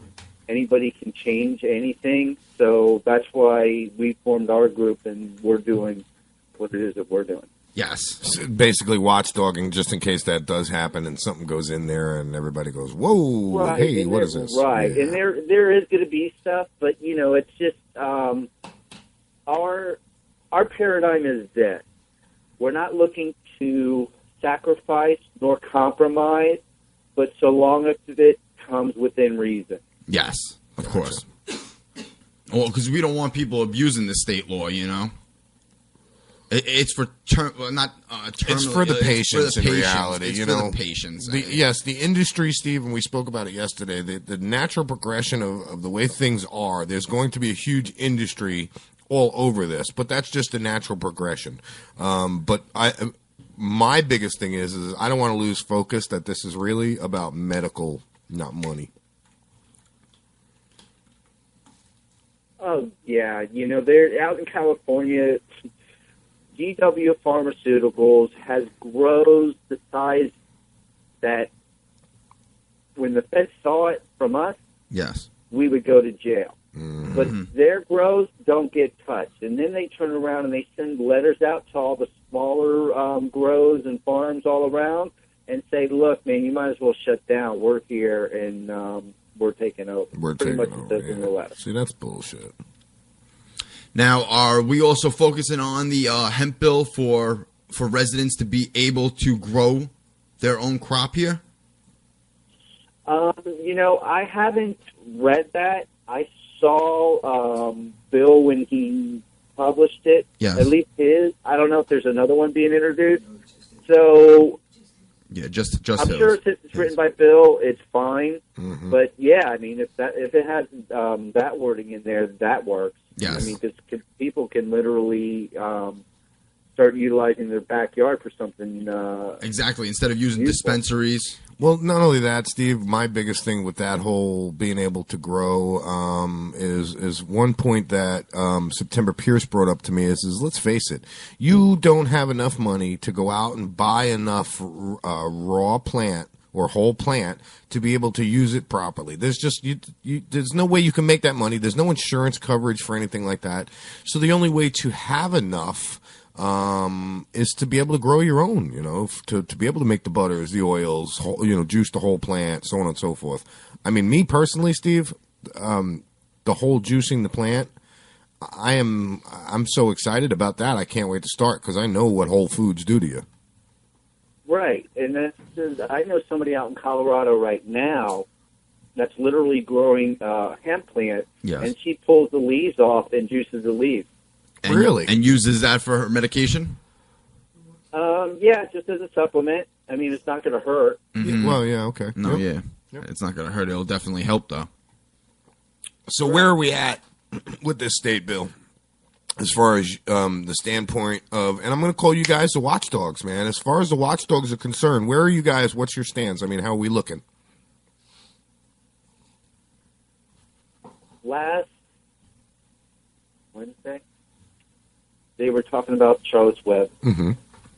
And that's what the Brandis, Stanley this brothers. This is in committee, and how they were going to fix that. Brandis, from what I understood, came in and started speaking about 528, and then the question was asked, well, wait a minute, you're saying that this will replace or take care of all this? Yeah. And he's like, well, yeah. So they literally tabled Charlotte's Web and started speaking about 528. Okay. So I'm sure it's still going through committees, or or just getting introduced to the members of the committees, all of that, to really see if it's going to go into play. All depends on the power in the House and the Senate, most certainly the Senate. Mm-hmm. And especially since that's getting introduced. Last week there was supposed to be a complementary bill in the House. I don't know if that's been introduced yet, but then again, they weren't even releasing the names of the representatives that were putting their names to it or sponsoring it or co-sponsoring, just due to the fact that they weren't ready for that to be released yet. So the first week in March, everything starts off a little bit slow, and then all depending on what the word from the House and the Senate are how fast it gets put through. Yes. And then either tabled if there's supposedly other issues to be heard as well. So I mean, we've got hurdles. It's not going to be an easy ride, and even if it does go our way with this, there's still some things to iron out, I would say. Yes, it's it's a high probability, I'd say, that this is going to get passed through. It's just how, and then it's the patients utilizing their negotiating power. Right. Yeah. To get what's needed for patients in there. Now, you don't want to jinx it. You're saying that you sound confident, like they're going to pass it. I mean, I know. I have the same confidence. I do too. Yeah, I do too. Well, it's either that or amendment's going to be put on the ballot. Mm-hmm. So they have to listen to patients. They already know that. They'll put it on the ballot for the 2016 election. Sucks. Vote. Yeah. And that's a year and 8 months away. Yeah. If they don't pass this. And in that time, a lot of people could lose their life. Yeah. Oh, well, yeah. So far, actually, for me, just parents that moved into Florida thinking that 2 was going to pass is 1 every 4 days. Are you serious? No shit. It's that high. Well, honestly, that's just from my resources. That's unacceptable, And to that's be the honest one with you. that's the one that I'm able to get a hold of, or that do get a hold of me. Because one mom that moved down here during Christmas, her daughter was in PICU, and PICU? What? Yeah, what's PICU? That's pediatric ICU. Okay. okay. I was like, huh? So, what was she suffering from? And at any rate, after the beginning of the year, she was moved from PICU to hospice, and finally gave to pneumonia. Yeah, and this is a child. Yeah. Yeah. Oh my God. Yep. 7-year-old Leela. She was going to be 8 in March, and actually, the mom spoke yesterday on the capital of Georgia. She's back up in Georgia now. Really? I would like to get to meet back her. Here. She'd be here in Palm Beach. If she's going to be with us up in Tallahassee, I would definitely like to meet her. That would be cool. You know, that's the thing is, if I do get up there, Are we going to have to worry about you getting arrested? Well, if you go up there, are you saying that you're not going to be up there? He doesn't know yet. I'm not certain. Okay. It all depends on what pans out. Okay, well, I mean, if it's a ride, bro, I mean, listen, all you got to do is get here. I know that's a hike for you, but we're going anyway, so. I'll sleep in the trunk. Right. Yeah, so. When you all heading out? We're doing the morning of, because I'm going to broadcast live, and I'm going to be there probably an hour. There's no maybe about it, baby. Maybe.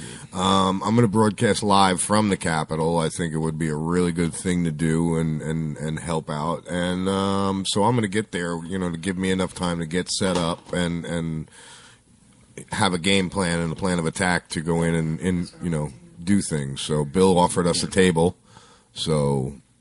That would definitely give us a lot of support and support the fact that it needs to be legalized in the state. And it needs to be heard. That's kind of why I want to broadcast live. Yes. And how many people it's going to help. Yeah. So I'm looking out for the kids. That's call me after we're done here, Steve. We'll talk about it off the air. I mean, if that's if that's the case, you know what I mean. If that's all you need, and whatever you got to hook up, well, we'll make it work. Right. But anyway, so let's get back on track. What else you got for us, my friend? The stage is yours. He hates it when I do that to him. No question? Yeah. Well, I'm just supposed to start. Well, actually, the thing is I kept saying to myself this morning, I got to do that interview. Oh, man. Actually, that was going into 1, 3, 5. But let me ask you something, bro. Do you sit down with a bunch of notes in front of you? What? No. Okay. No, this is all because mostly and I think it's funny because mostly everybody that I talk to, that I schedule a show with, they sit down, they get all of this stuff. Even Hayden, he'll bring a bunch of information, but never once do they look at it, talk about it. He knows exactly what he's going to say. Everybody has shot from the hip, and it's gone so smooth. Anybody that I've ever interviewed that it was scripted, you could tell they were reading from a card. And it was just like, you know what I mean? It was just like that. Michelle and I tried doing an episode of Talk Shit, teleprompted, scripted, the whole, and it was horrible, bro. It was terrible. I never even posted it. That's how bad it was. Wow. Yeah, but yeah, man, every time we interview, you've always shot from the hip and you've always dazzled me with the information I've learned. Michelle's coming on mic, so you're up. Good morning, Steve. Good morning. How are you today? I'm doing well. I've been listening. I just wanted to jump on and say hello. I'm going to go ahead and go up to that appointment that I have scheduled. And just definitely get the word out. Everybody, we all have to support one another. There's just too much all this week. The guests that we've had on, everybody's had a story. And I had the pleasure just a few minutes ago talking to Renee Petro. And so hopefully she'll call in today and talk about the benefits. Because... Did you say Renee? When you said Renee, you said Petro, Dr. Petro? No, it's Renee Pedro. Oh, okay. I was going to say, how did you pull that one off? But sorry. And I mean, the main thing is just getting that education out there, being there for one another, and that's what it's all about, is education, and it'll make people understand how it's going to help so many lives out there in Florida State. I mean, well, yeah, that's another thing too. Is we have that a committee that's working on that, like a PowerPoint that people can get to their legislatures. You know, just put it on a disc. Educational information, because I have a lot of people that come to me that say, well, I'm going to become a lobbyist. I'm like, no, we don't need any more lobbyists. What we need is people who are educated. Mm-hmm. So everybody's role shifts, and since this is going through our legislatures, they need to be educated, and they need to know the facts on, cannabis and hemp. Okay. Well, so then, all right, well then, it's just like what we've been talking about. Everybody needs to educate themselves and find out and then form their own opinion. And if you want to do something and help out, and that's the way to help out. And then, because obviously what you're saying is once everybody's educated to this, it opens everybody's eyes, and it might bring the awareness all the way up to the legislation that we need to see and follow along with it. I gotta go, guys. I want to have a good show. Steve, always a pleasure. We'll talk to you later today. And, yes, most certainly. And, guys, I'll talk to you later. Bye, Mish. Bye, son. Love you. That's my girl. All right, so, Steve, now, my biggest thing, and always, is failure, and I always question it. You know me, we spoke before, Yes on 2 and all of that. And I always have that question, the what if, okay? So now let's say the bill doesn't pass. Let's go into a little detail about SB 528 and saying that it doesn't pass the way we want it. We don't make the impact that we thought we would. We're hoping. Where are we at? Once again, where are we at that point? If you're speaking about the hypothetical that very hypothetical, passes, but it's not as favorable as we would like, then we have to just plan for the next session. 2016, yeah. And this is up to United for Care.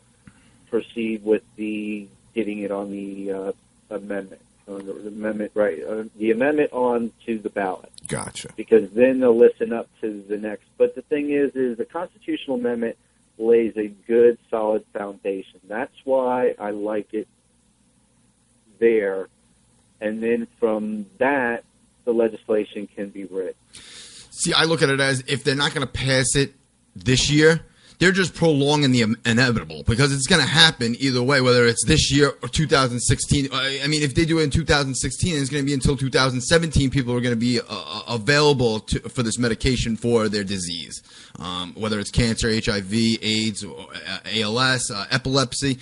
These people are in need of this right now. What you're saying, Tim, is they're trying to just prolong it as long as they can because they know it's inevitable in 2016. See, why would they want to prolong it? I mean, if it's going to happen either way, it's going to friggin' happen. It's the future, Steve, what do you think of that?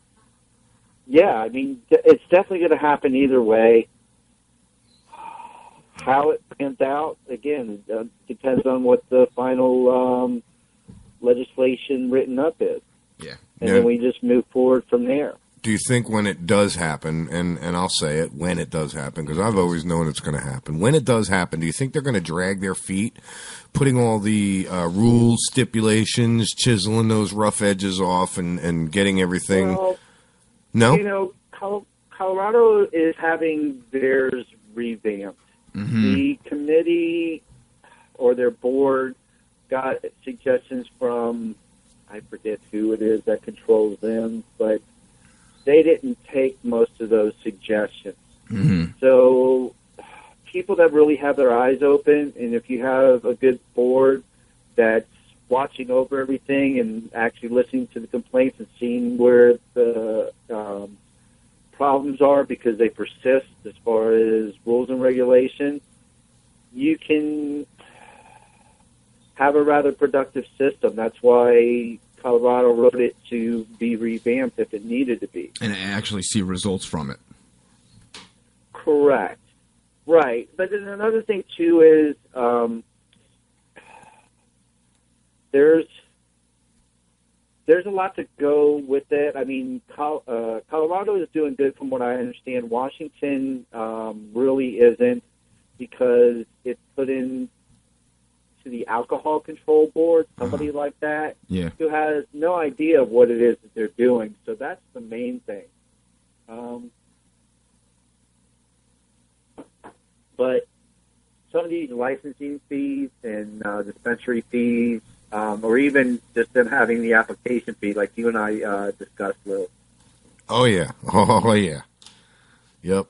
It makes it impossible for someone like, you know, Joe Farmer over there to get the licensing and actually do some good. Do some good. In all honesty, I see that there can be ways around this, because you don't have to be a big farmer. What if you were considered a contiguous farmer?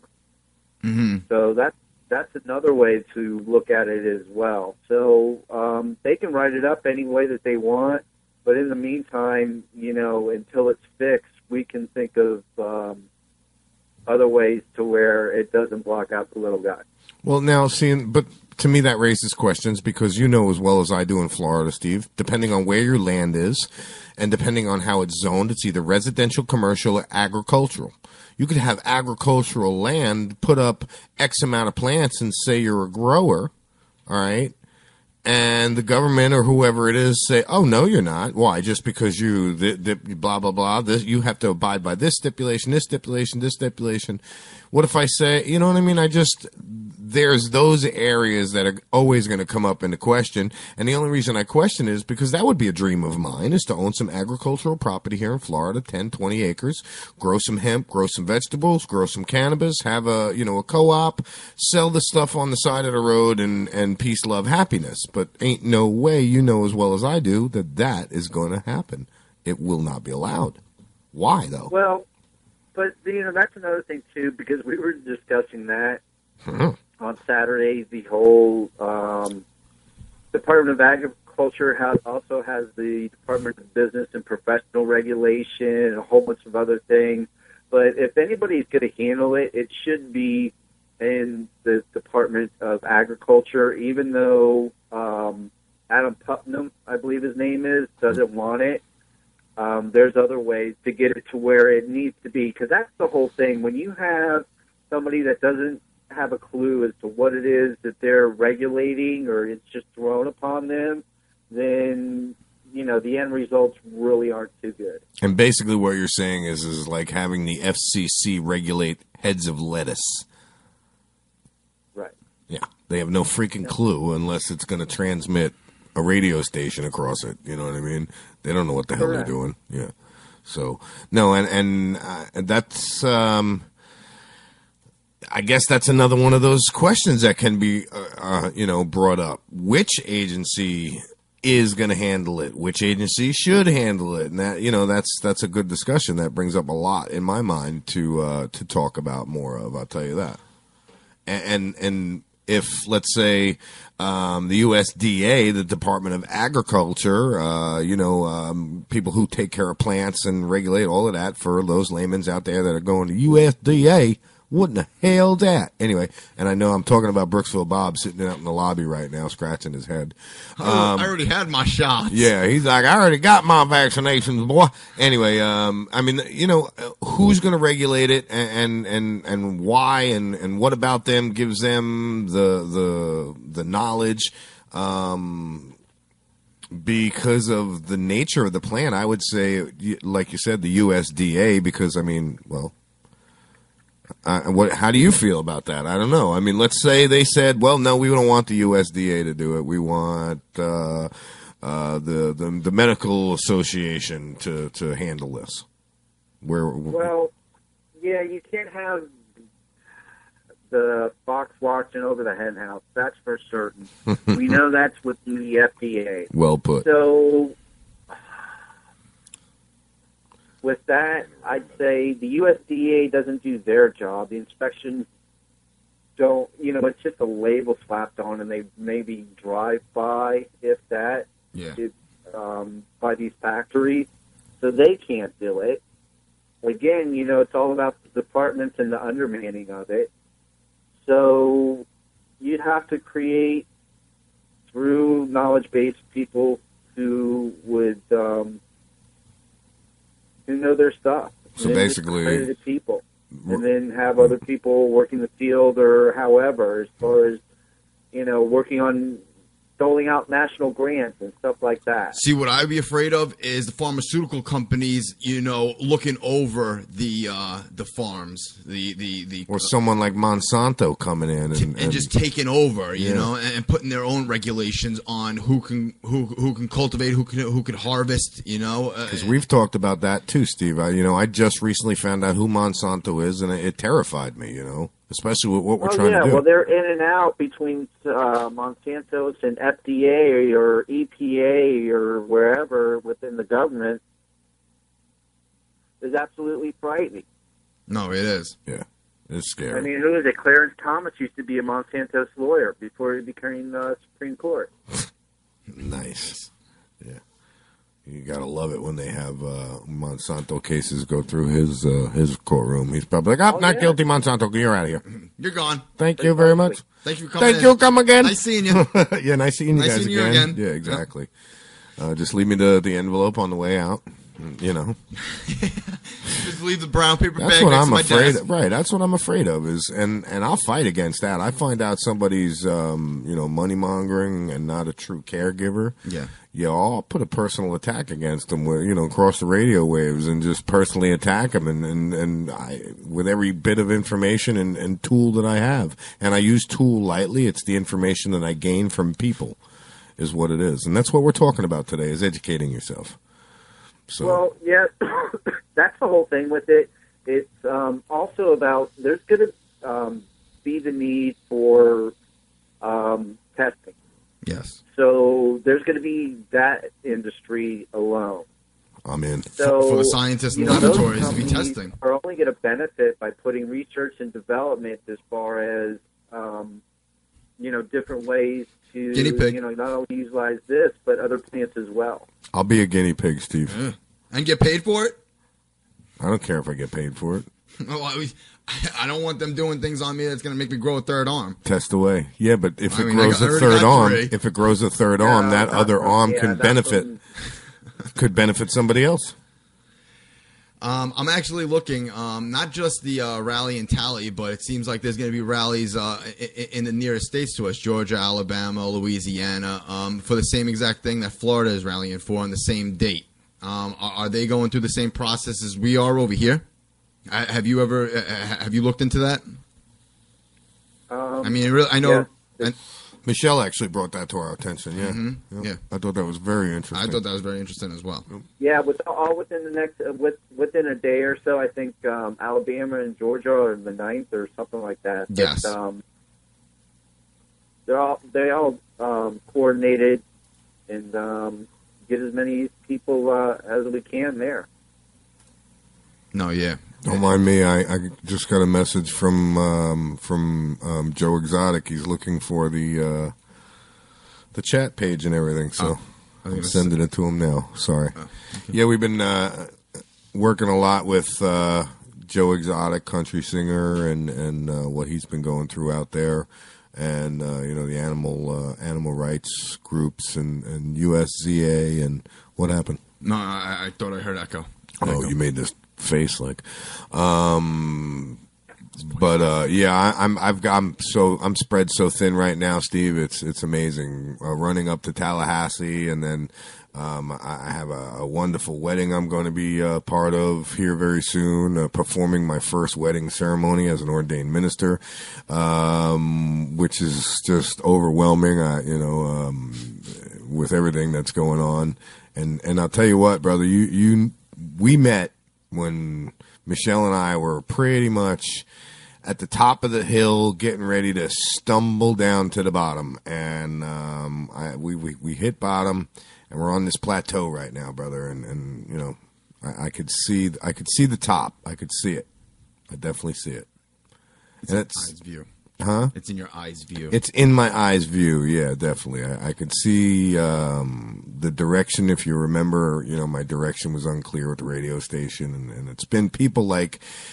And which brings me to the point. It's been people like you, Steve. It's been people like all my guests all week. My lawyer, Michael Minardi, who was on.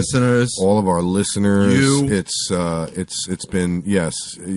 I learned a lot from Steve. I'll be honest with you, because Steve and I have had, and I'm not afraid to say it, some long discussions about some things that were going on in our lives, and we went through some rough shit, and I had nobody to talk to, and Steve was kind enough to come to my side and talk to me.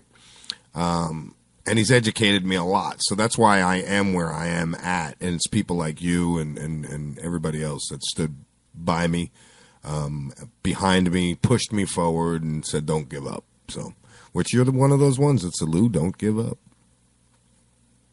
And I haven't, brother. I haven't, and I won't.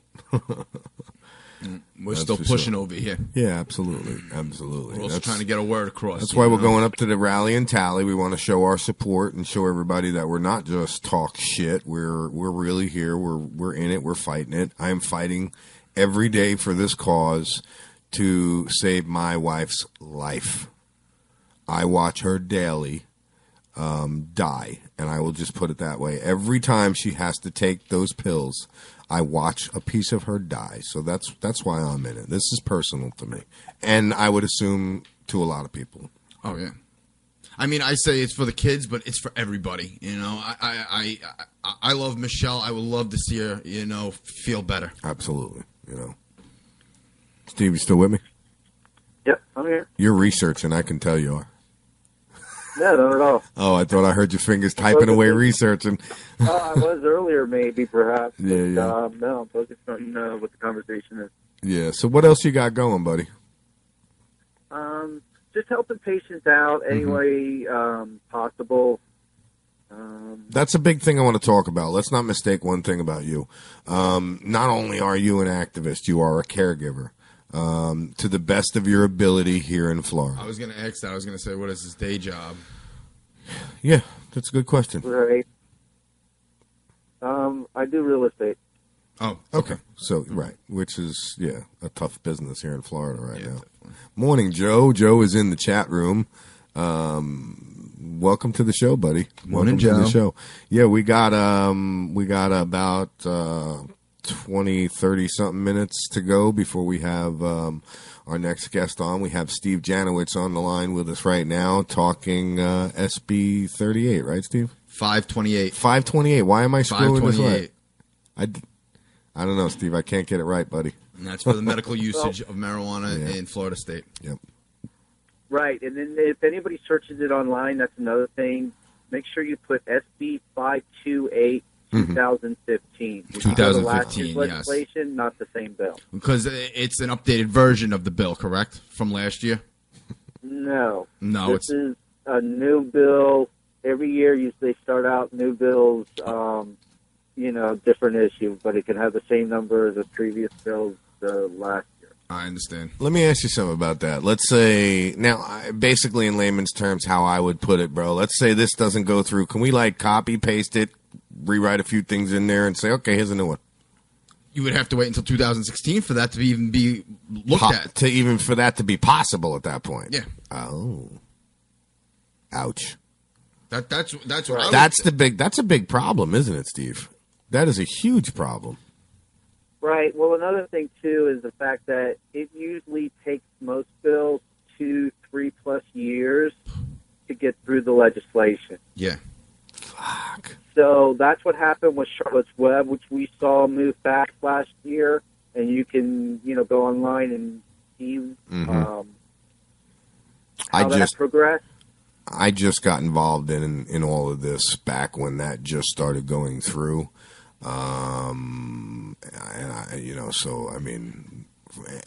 January 9th, prior to that, all of this is all new to me, buddy. That's when I stepped into this ring. And that's the way I put it, yeah.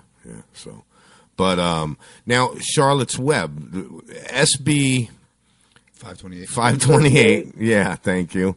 That makes that does something to Charlotte's Web, doesn't it? Doesn't it, like, make it, like, null and void almost to the point? You mean 528? Well, yeah, if that passes, SB 528, isn't Charlotte's Web actually at that point just, like, there's no need for it at that point because of the strands now that will become available medically? No, not really. Not with the hemp industry, because that's what Charlotte Web is hemp. So, yes and no. Okay. It all depends on what happens to that law afterwards. I see. All right. I had a question. I don't know if it in 528 it will say it strikes down or, supersede. Right. Yeah. Well, that's the word I was looking for. Yeah. That's override it. Right. Yeah. Because the only reason I ask is because now if I'm see, you said Charlotte's Web is hemp, right? Is that because of the low CBD and the low THC? Correct. Oh, so that's how they want to classify it. Totally different species. So if you have actually, out in Colorado, they asked for a reclassification of it to say that it was hemp, and even they sent out on Twitter saying that it was hemp. So now what you're saying is, let's say we have a medical strand that comes across, and there's so many of them that are high THC levels. I mean, I've read there are some greenhouse seed company seeds that produce strands that are up to 20+% THC in the plant. I mean, so what's that going to classify it as? A super? What is it? Schedule? How does the schedule? Schedule 1. Yeah, schedule. What is that classified as? A Schedule 1 because it's 20+ percent THC. Yeah. That I'm not certain on. That's another question that needs to be addressed, because that's what we were saying as far as the definition of things. Mm-hmm.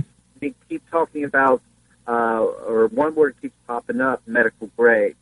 And then another thing, that patients can't have anything but medical grade in their possession. So what quantifies medical grade? Gotcha. And that's where your organization comes in. Right. That's just one of the issues that we've found with it as far as definition. But, like I said, everybody's making a list, and we'll put it together, and we'll address it one by one. So we're just going to have to, roll the dice. This is craps. This is the game of craps. Roll the dice and see what happens. And then I guess organizations like yours, we can only turn to at that point and say, okay, what do we got? Where are we at? And what are we going to do about these questions? Yeah. Well, that's another thing, too, because other people want to introduce their stuff into the bill. So that's when we all come to the table and go with what's the priority. Gotcha. Because we were also talking about patients protecting their job. Because if somebody has a job but is a patient and is functioning well and doing fine at their job, and then turns around and loses it because of then cannabis it puts use, them into a hardship. It's like Michigan, right? The Walmart employee who got Employee of the Month and then tested positive and then got fired.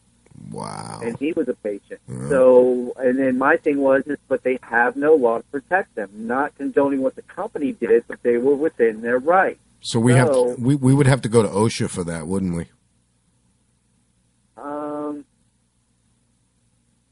I don't know. That's another question I would have, honestly. Where do we go for that? Who do we talk to? Who makes the rules for that? Because I find that a major problem. As an ex-truck driver, not that I drive anymore, I don't know where I stand with that, because I'll be honest with you, nobody should drive under the influence, but, I mean, let's face it, dude. I mean, you're less likely to have a crash if you're driving down the road all stoned out than you are all freaking, just driving, to be honest with you. You're probably a little more paranoid and a little more aware of your environment.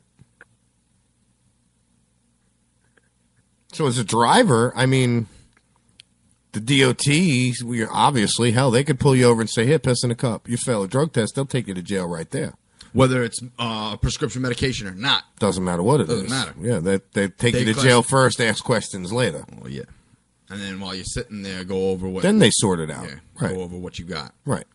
Oh, yeah, I know. I found that out, too, that you guys, truckers, I mean, as far as police can go right into their rigs, no warrant or anything. I was like, nothing. Brother, let me tell you something. Get the logbooks, look for your logbook. That blue light comes on behind you as an ex-truck driver, okay? You want to talk about anxiety. Even if you are clean as a whistle, your logbook looks like Jesus Christ wrote it out himself. That blue light comes on, the DOT are scary, because they'll find shit you didn't even know existed, that they can write you up, take you to jail, do whatever they want. And now, being that I've been out of the industry for so long, I have a buddy of mine, he's told me, Lou, you don't want to come back. Trust me. Yeah. So, yeah, that's a scary thing. Okay, let's forget about that industry right there, the trucking industry. Let's talk about the retail industry. This guy, employee of the month. Probably a very hard worker. For Walmart. Yeah, probably took a lot of pride in what he did. There for many, many years. Was he there for a while, Steve? Obviously, I guess. Yeah. So, I mean, how is that justified? Where does that fall in? And there again, it falls in the hands of organizations like yours that you belong to question all of this stuff.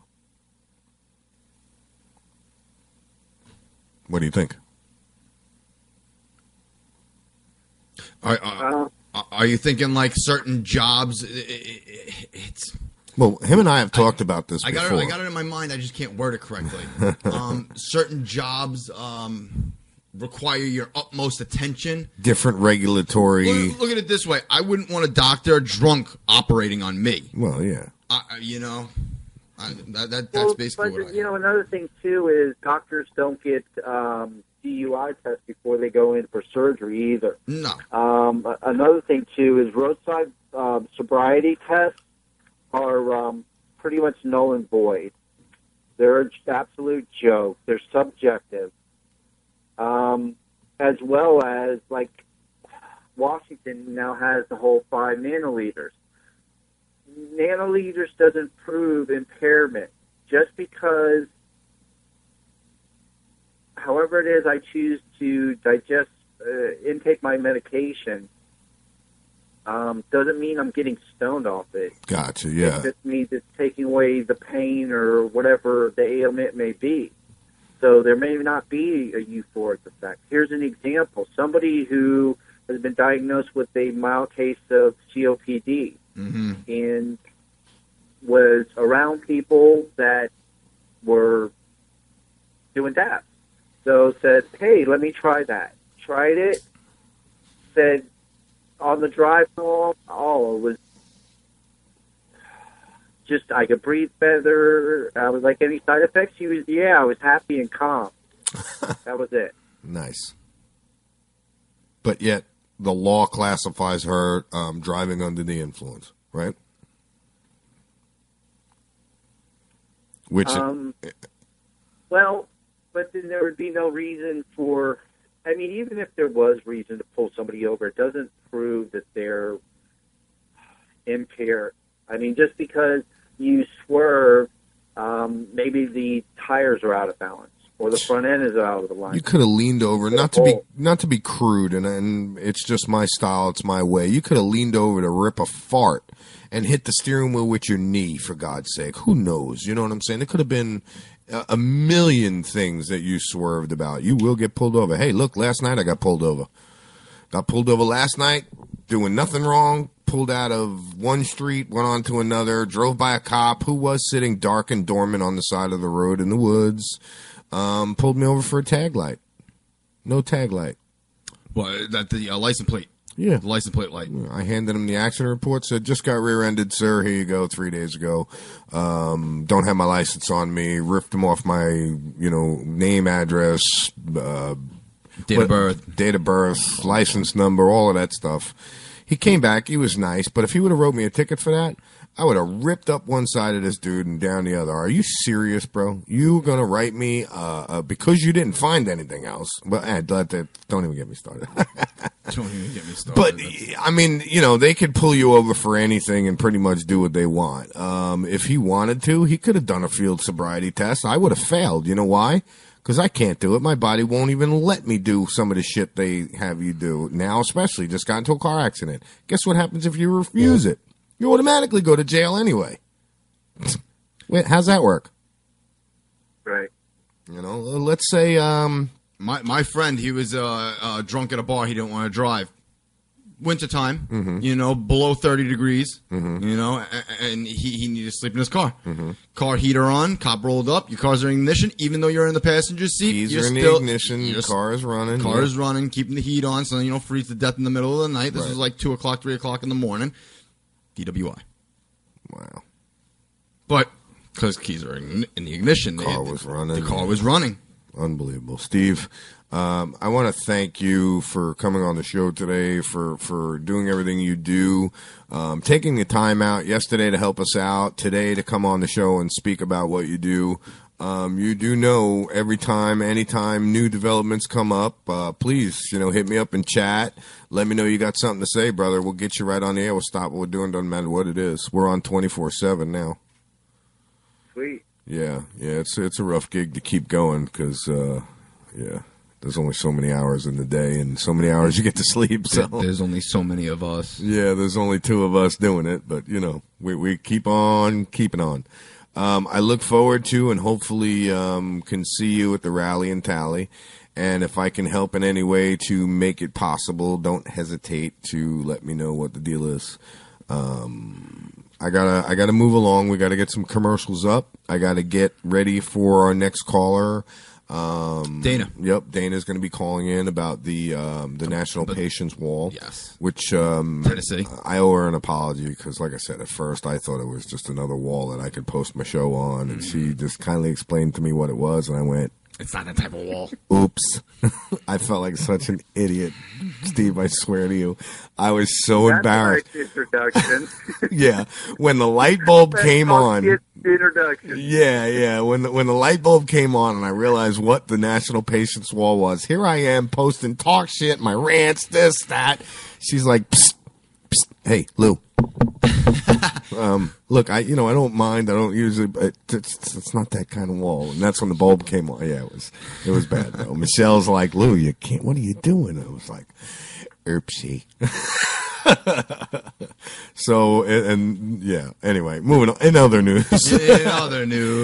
Steve, again, thank you so much for taking the time to call us up. We got so much to do, so much to cover over the next, however long it takes us to get this However done. long. We've been running over the time every day. Yeah, every day we've been running 4 or 5 hours with talk shit because we just don't have the time in the show to cover everything. So, yeah, and I'm constantly. Good morning, Yvonne. I'm constantly booking more people than we have time for, so that's why we just run it over. So we got to do what we got to do. That's it, buddy. To get the message out. Like I said, Steve, thank you very much. You're doing Steve a great Janowitz. job. Yeah, you're doing a great job of everything that you do. That you're doing, Steve. Yeah, definitely. Steve Janowitz, talking about SB 528 and his work with all the activism he does. Special guest anytime on Talk Shit Radio Network, brother. You know that. All righty. Good talking with you as always. All right, buddy. Thank you very much. Have a good day. Have a good day. I'll talk to you in a little bit. Yeah, most certainly. Alrighty, bye-bye. That was Steve Janowitz. Again, go over. He started his activism at a young age with his father. You know, he started with the Special Olympics in middle schools. Through high school, he organized and raised, an army of tents to either house cooking or participants. I mean, community rebuild projects. There's just he fights for a lot of good causes. Oh my God! He's basically supportive of a lot of different things that people need a voice for. Yeah. Hey, you make the rules. What's that, Yvonne? I don't know. Yeah, it's there's a lot that he does. It's a broad spectrum, I'll say. Now, real quick, we got some traffic situations going on here. Anybody cruising down in or heading to Tampa, Park Boulevard, 66th Street North at Park Boulevard, reported 38 minutes ago. We have 2 lanes blocked. So that traffic is going to start backing up and backing up. Right now, it's moving across the bridge, the Gandy Bridge, rather quickly. It's going to start backing up real quick. Excuse me. We have, an accident involving a truck at 275 between Floribasca and Jefferson Street, the overpass. That was actually reported 3 hours ago. Looks like coming into 275 on I-4 is where you're getting the slowdown. The only other traffic incident is Veterans Highway 17 minutes ago, and it's just some slowdowns. So, we'll run over. We'll probably run over. Now I get what she says. Yeah. We'll definitely run over. So about 4 minutes from now, phone lines are still open. Let me get over to the page and talk about who she is and what she does. And we're talking about Dana. Dana Arvison. Yep. Yes. She is the founder of the National Cannabis Patients Wall. Okay. She's also the owner of the Tennessee for Medical Marijuana. Mm-hmm. She's protesting to get that legalized over there because they're in the same boat as us right now, along with many different states, many other states in our surrounding area. Okay. She's a great activist, basically. No shit. Cool. So after her, we'll have. Oh, it looks like I think somebody's calling in right now. Let's see who it is. Hey, this is Talk Shit Radio. You're live on the air with Lewis and Tim. Who do we got? This is Dana. Hi, Dana. Hi, How Dana. are you? Good morning. Hi, good morning. How you guys doing today? We're doing excellent. I must say you are as prompt as anybody could be, right on time and before time. Before time, you're 3 minutes early, but that's all right. Yeah, we like that. Dana, first off, I've been making jokes about it all morning and about how we first met, and I do want to apologize for when I first was accepted into the group for posting on the wall the way I did, unaware of what the National Patients Wall was. What's the problem? About. I had no idea. I was ignorant to the fact. And then finally the light bulb came on and I went, oh, I'll stop posting. Well, actually, we started a separate page now for all current cannabis news from across the world. For idiots like me is what you're saying. Sorry? I said for idiots like me that just want to post things, right? Oh, no. We want to further the sharing of education and legislation and what's going on. We just needed a proper place to do it. You were in our support group. Well, I had no idea, and that's why it just made for a joke that my wife made and said that you better apologize to her because you were in the wrong place at the wrong time.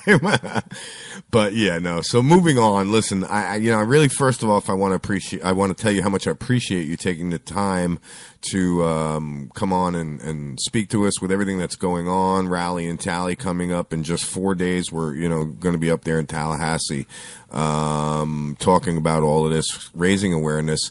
And that brings me to exactly what your National Cannabis Patients Wall support group and everything that you do is all about. It's not just about Tennessee. It's about countrywide states. Absolutely. It's national patients. It's about awareness all over. Well, no, not even national.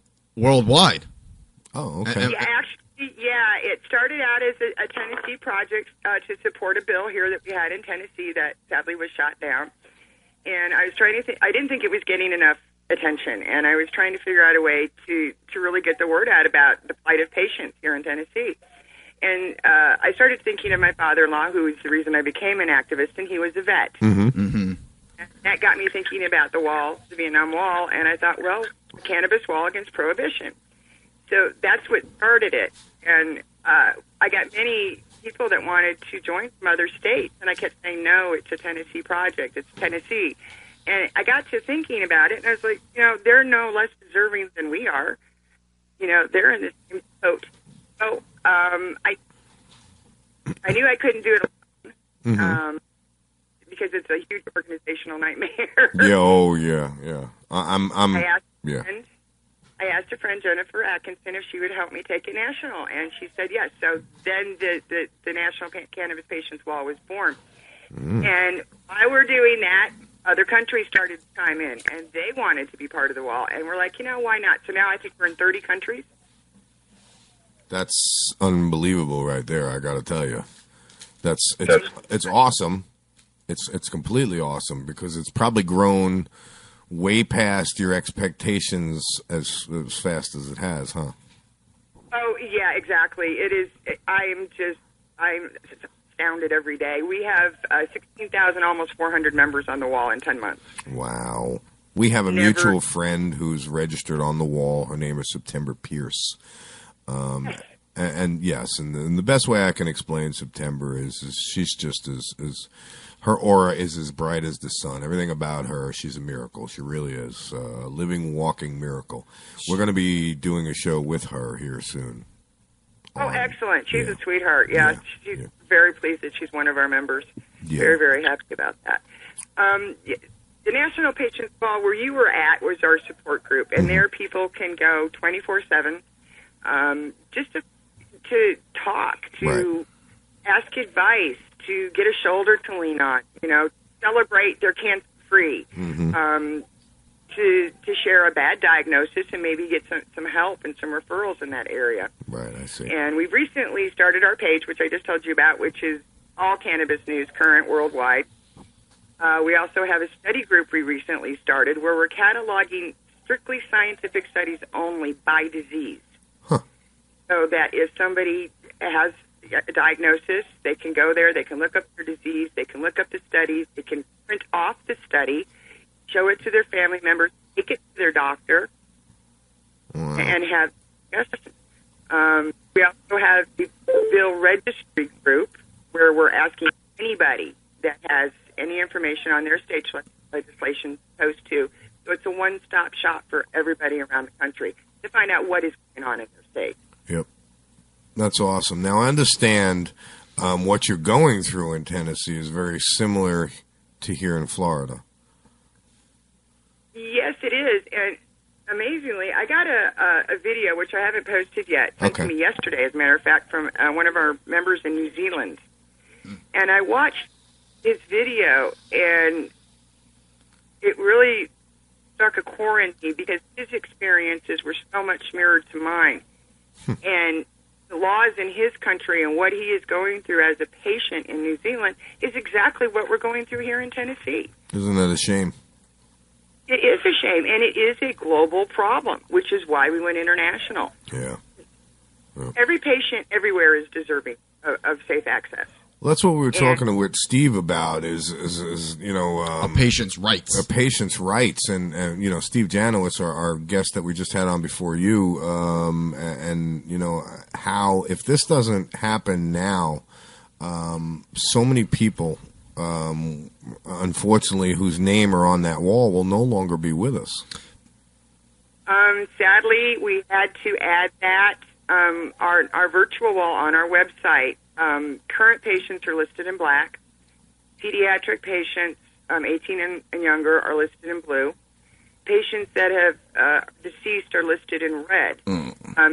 Have a V notation, so we know that they're a vet, because the vets are very near and dear. Yes, absolutely. Sadly, we've had to add an asterisk to that listing, the people that we have lost while we have been working the project.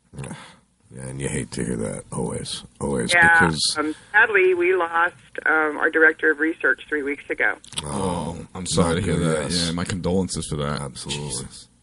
Yeah, that really, it was unexpected, and we really missed Cynthia, and it really took us all aback. But, it really brings it to heart how fleeting life can be. It brings it to heart, brings it to home. Yeah, what brought it to home. And you know, you really got to do what you can do while you can do it. No, exactly. Yeah, what brought it to home for me is you know, going to Michelle's doctor visits with her, listening to what the doctor's telling her. If we don't do this, this is the outcome. If this doesn't happen, this is the outcome. Watching all the pills she takes, watching her, just like I said to Steve, die daily taking these pharmaceuticals. And unfortunately, right now, we are not in a position where we can do anything else because we are in fear of retribution from the law here in the state we're in. And I'm sure you deal with it there in Tennessee as well. If you're fighting the same fight almost, it's the same thing. There's nothing you can do. Your hands are tied. You just sit back and you pray to God every night that that person that's near and dear to you that you're fighting for wakes up the next morning and that legislation's eyes open up and they see and they allow this to happen. And one of the other things we're doing on the wall, and it's very true, I lived in Florida for many years. Mm-hmm. And when I was in Florida, I was taking care of my father-in-law who passed away from colon cancer. And I was on 22 pills a day in a fentanyl patch. Oh, fentanyl also, man. That's bad. Fentanyl, that's a crazy painkiller. Is it really? Yeah. I know nothing about prescription pills. I can't even take a Tylenol without getting sleepy. So it's a patch that has fentanyl gel in it, and it absorbs into your bloodstream, into your body. And it rather quick, I would say. Well, no, it takes around 48 hours okay. for it to even take effect, but it's a strong opiate, really strong. Cancer patients and cancer extreme patients. pain patients. Like it's so bad that the patients who are prescribed it, they have to sign a form stating that it's used for them solely. Wow. Because because there's such a black market for it, people will take it and they'll put it in a syringe and they'll shoot it up. Yeah, they're using it for a syringe. They're using it as an opiate. They're putting it in heroin for the black market street value sale. Wow. So the patch I had was 100 times stronger than heroin. Yes. Holy and shit! I don't. Looking back on it, I don't even know how I functioned, but I did. That's I the never thing. want to go back to those days again. It really cost me dearly with my relationship with my daughter because I just wasn't there. Yeah, that's amazing. I can understand. Yeah. You know that I watched Michelle when we first started going through all of this, taking certain pills because as I say, the doctors they're just practicing. Remember that they have practices. They're just that didn't work. Let's try the next. New drug 20%. But the problem with that is people are getting liver cirrhosis of the liver from chemotherapy. They're getting compromised organs from the medications that they're taking. I have 2 medical conditions now that I never had before I started taking all the medication. Yeah, we spoke about that yesterday, talking to Bruno's mother. Michelle, we have complications from medication she's on that we're looking at now. Yeah, it's a horrible thing that's going on. My wife, Michelle, is on the wall. She's the one that set this up for us today to have you on, so I do want to give her the thanks and the due credit for doing this for us. Many props to her, yes. I'm very appreciative of this opportunity. I really, truly am. I cannot thank you all enough. No, thank you for joining us, really. Absolutely. It's you that we thank, and I thank you for all the listeners that are tuned in for the reason of what we have going on with this whole situation. What you do is just it's recognizable and it deserves people to know about. You deserve for people to know about what you do, and everybody that we have on. Everybody's in this doing their part. It's all about the education. It's all about the awareness, and the awareness that you're bringing is amazing. So talk to me more about everything that you have, because I see I see so much on the event page that we have.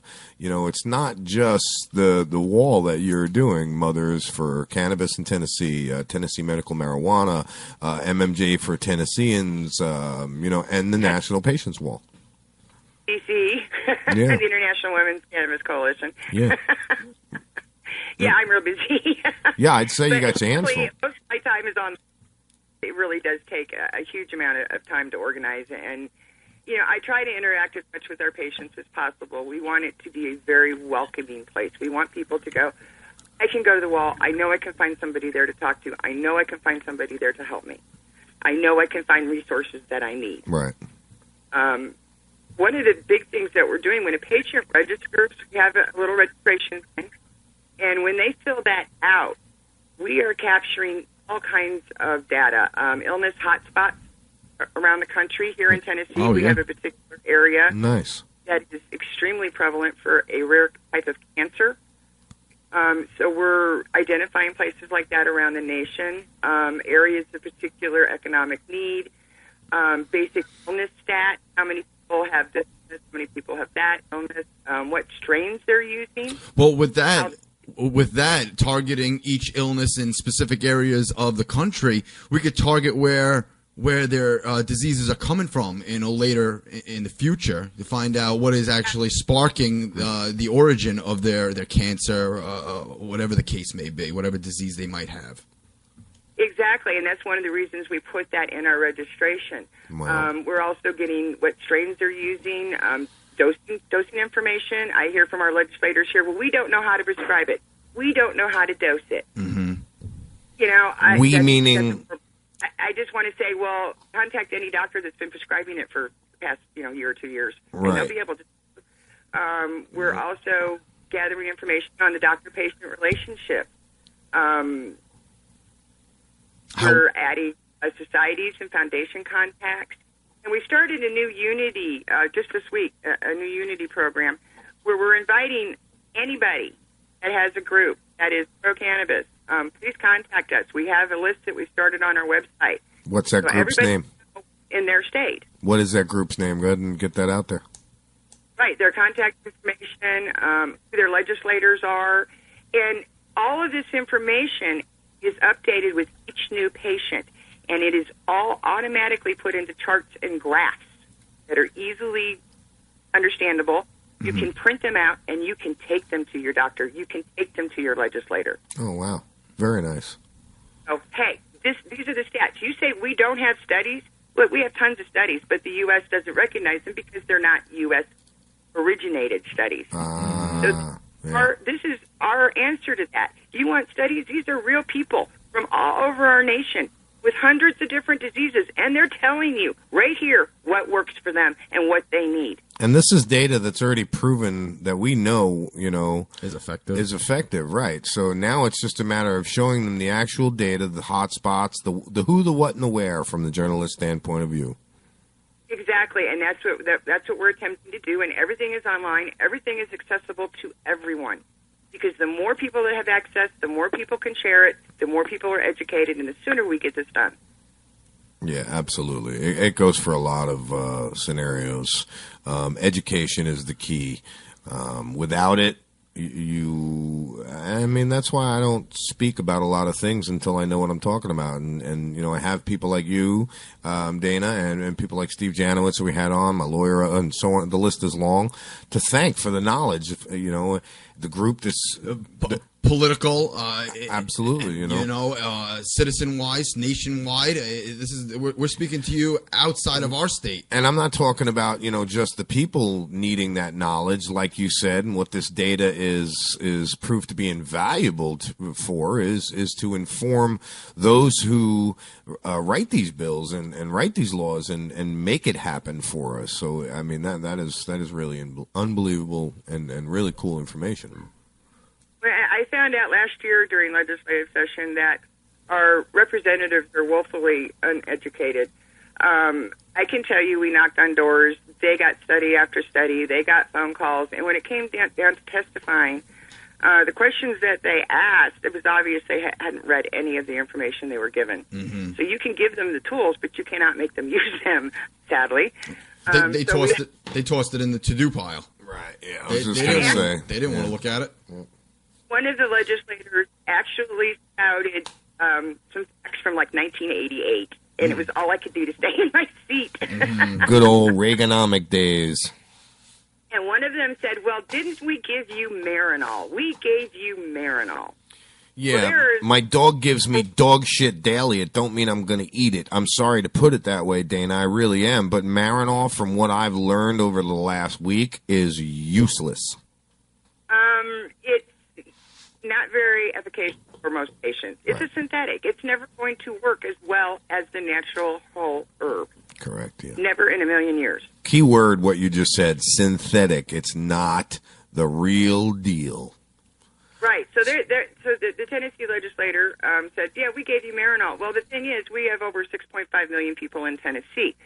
2.1 million plus are on TennCare, which is the Tennessee health care program. Marinol is not covered on the TennCare program, and it is over $600 a month. The How average convenient. income for a TennCare patient is $700 to $1,200.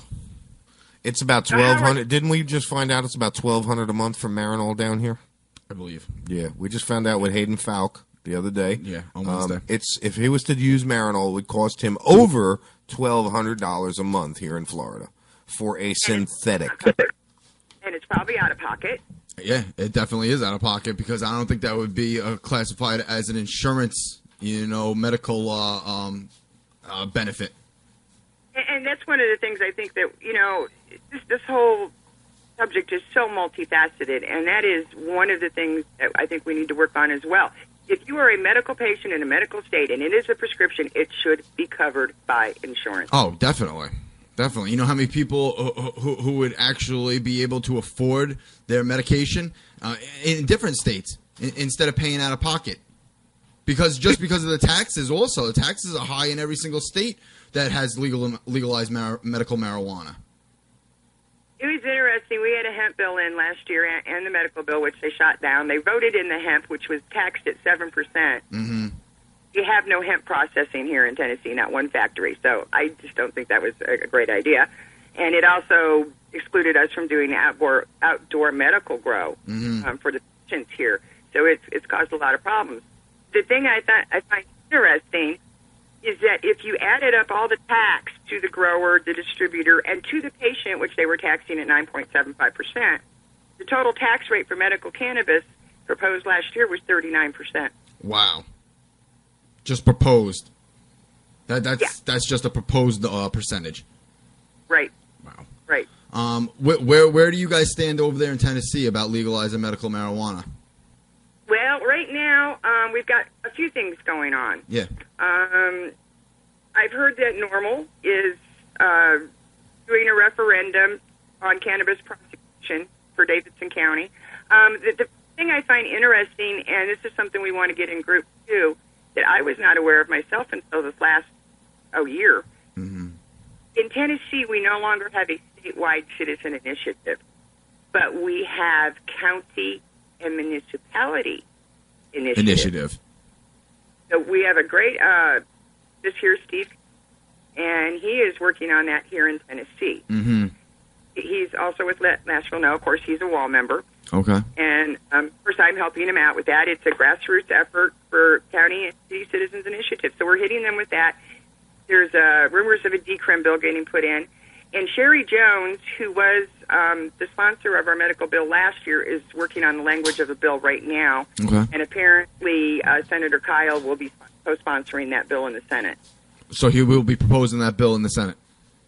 Yeah, I'm not quite sure what the bill is going to say. Like I said, she's still working on the language of that bill. But, yes, he said that he would back the bill. So we will have a bill in play from Sherry Jones and Senator Kyle. Now, will that bill be able to be voted upon in 2016, I think, election? Or are they effective a little earlier than that? Affect that a little bit earlier? No. It'll actually go, if it makes it through the House. Yes. It has to make it through the House here, and then it has to make it through the Senate. Okay, I see. Now, the year before last, we made it to Senate and were shot down. Last year, we didn't make it through House. Wow, it sounds like they just took the same people that were sitting in the Senate in Florida and just sat them over there real quick without anybody seeing. That is one of the most aggravating things. It just makes me want to just scream. Sadly, almost every single representative that voted us down last year got voted back into office this year. Well, let me ask you something about that, because I ask every one of our listeners, every one of our guests, what do you think about that right there, especially being that we have a 90% reelection rate and a 10% approval rate? How does that work? I'm going to be perfectly blunt here. I don't think people are paying enough attention, and I think people rely on the other guy to do it for them. Yep, and it's all about going back to open your eyes, educate yourself. Yep. Safe access for everybody. We have got to pull together. We have got to get in the front line. You know, we've asked politely for 70 years. We have knocked on doors. We have made phone calls. We have said, please, please, please, please. It's not working. We have to change our tactic. We have to be a united front. We have to be loud, and we have to get to the point where we're so powerful they cannot shut us down. And Dana, when you say we, you mean we the people, the actual citizens of this country, of this nation. Yes, that's who I mean. Because they're not going to do it for us. Correct. We have to do it for ourselves. There's nothing for them to gain from it. Exactly. So therefore, it's going to be up to us, is what you're saying. And that was what I was talking to Steve about. A peaceful revolution through due process, setting limits for terms in Congress. I could go on. I mean, I could do a week's worth of shows about the things that we need to change in government that would benefit the people. The people. The people. Yeah, and it's the people. We're going to have to pay attention. We can't keep voting in the same people that keep the status quo. We just can't keep doing it and expect change. That's foolhardy. That doesn't work. That's the definition of insanity. I'm sorry? It's the definition of insanity. Yes, it is. Pretty much like prohibition. You cannot regulate somebody's conscience, morals, or values. No, you can't, because it will not work. Yeah, no, it won't. I mean, eventually the people are just going to stand up and you say, you know what? Pfft, nah. No matter what you say, nah, we ain't doing it. To the government, I mean. We ain't doing it. It ain't happening. What happens if everybody just says, you know what? We'll fix your ass. No more taxes for you. Wouldn't that be great? But there's too many people. The problem is, the problem with making a stand that powerful is that there's too much fear from the people. They fear our government too much. If we open their eyes as much as our eyes are open to them, that it's a verse from a movie. We're mad as hell and we're not going to take it anymore. You reminded me of a speech I did in D.C. a couple of years ago, and I was scared to death because it was the first time I'd spoken publicly in forever, and it was in D.C. for God's sakes. Mm-hmm. Very intimidating. Yeah. I got up there and I said, I'm kind of afraid. I said, but I've come to the conclusion that my fear does not count. My fear does not matter. What matters is that man over there in a wheelchair that can't walk and is in horrible pain that could be relieved of his pain with a little bit of cannabis oil. Thank you. That's what matters, not my fear. Thank you. That child over there having seizures, she's what matters, not my fear. And that's where we have to be mentally in this country. That is my fight, Dana, and exactly what you say. It's not about me. It's not about getting high, and I've been saying this for a while now. It ain't about getting high. It's not about hanging out. It's not about anything other than the patients. This is personal for me. I love my wife to death. I gave up a career driving a truck that I was very good at because I could not stand to be away from her. I don't want to lose her. And if we do not get any of this done, I am going to lose her. Good morning, Dana. We have to keep on fighting, and I really appreciate what you're doing because people like you, me, people in the group, my wonderful administrative staff, people with voices, we have a responsibility. We are responsible for speaking for those that do not have a voice. Those that, don't have the technology to get on the internet, don't have the computer, are too ill, and can't speak for themselves. It is our place to speak for them. Right, and not everybody has an outlet like I have right here on Talkshit Radio Network to broadcast to as many people as we do get out to. Now more than ever, more people are listening now because of people like yourself and everybody that's fighting with this. We've got Michelle back in the studio now. She's back from the doctor. Good morning, Dana. Hi, honey. How you doing? I'm doing good. I hope your appointment was good. It was ultrasound, so we'll find out in a week or so what the results are. But I came straight home so I could come and check and see how you were doing. I hear you're doing great. Oh, well, good. I appreciate that. And I'm enjoying it. We got to get the word out, work together, and help the patients that are out there. You know, I mean, go ahead. That's really what it is all about. It's the patients. I have personally seen what cannabis can do with my own eyes, my own hands. I've seen it in a variety of applications, a variety of ages of people, firsthand knowledge. And that's why it was important to get you on this week, because with the National Patients Wall, you're all over the place. You're not just limited to this state. You're everywhere. And a lot of people will get to know of the wall and put their names up there and talk to each other, and that's what this is what it's all about. Unity, education. You know, that's basically what it is. Sticking together. You know, fighting for what's right and what as Americans should have the right. Fighting for those who don't, like Dana said, have the ability to fight. Exactly. The unity. Right, and we started something else this week, which we hope people will really use. We started a volunteer network by state. Mm-hmm. And what we did is we set up by county every single state. By county. Wow.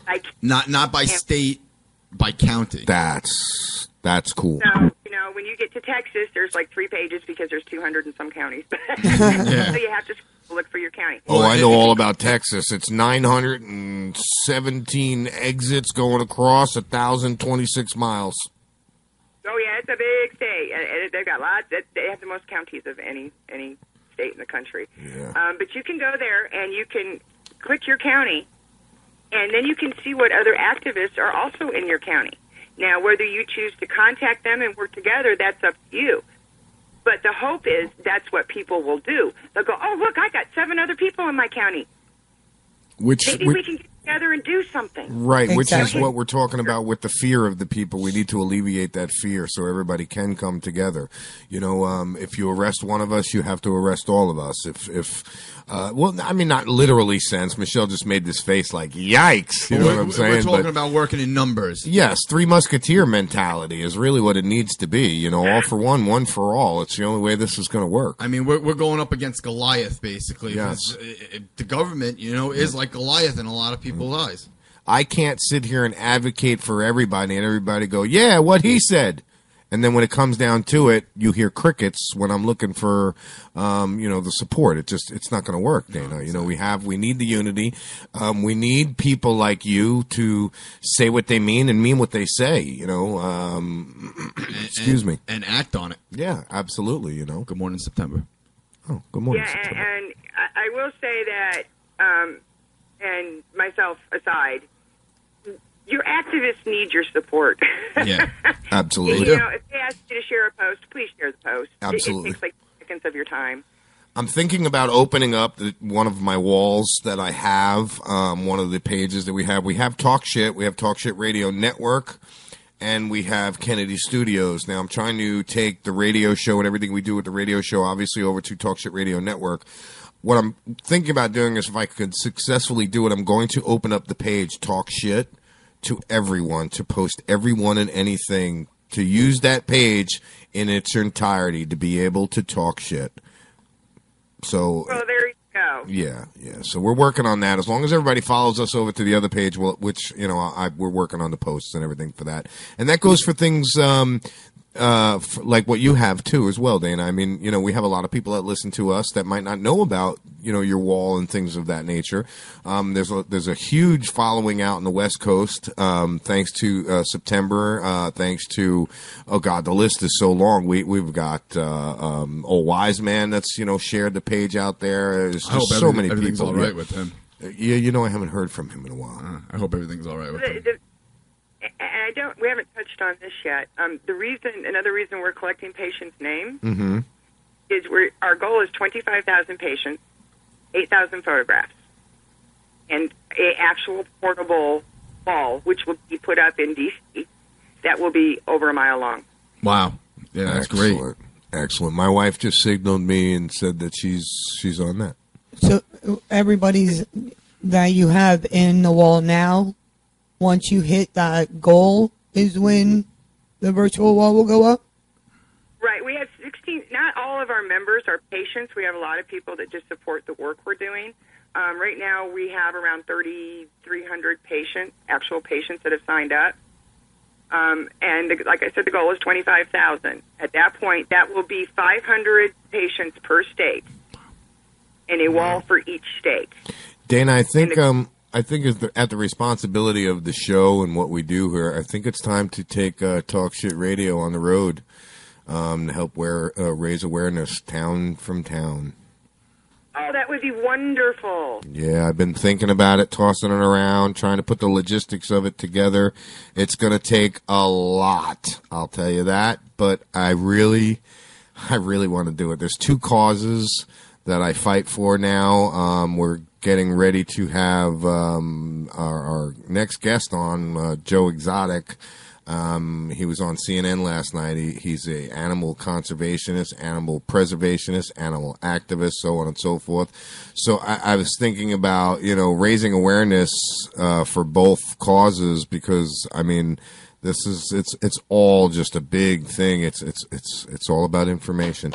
Dana, do you have anything else that you want to add? I mean, do you have the plugs that you'd like to give for all these sites? Are you able to do that right now? Because I'd love to have you shoot them out there, and we'll have Timmy and Michelle put them up on the wall. Myself, we'll go ahead and repost everything. But I'd love to have you plug your sites again and what you're doing. Well, great. We actually do have our own website, and it's www.ncpwall.org. I just posted that up on our wall. That was probably that notification you got. I've been sitting there reading through your whole entire wall. I was looking at the patient's pictures. I was just basically reading everything that was going on in your wall. Oh, it's a pretty busy place. Oh, yeah, it is a pretty busy place. You got a lot going on. Group. We have Twitter. We have Google. We're on YouTube.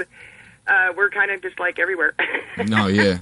As many outlets as you could possibly get, to reach the people, to spread the word. It's just it.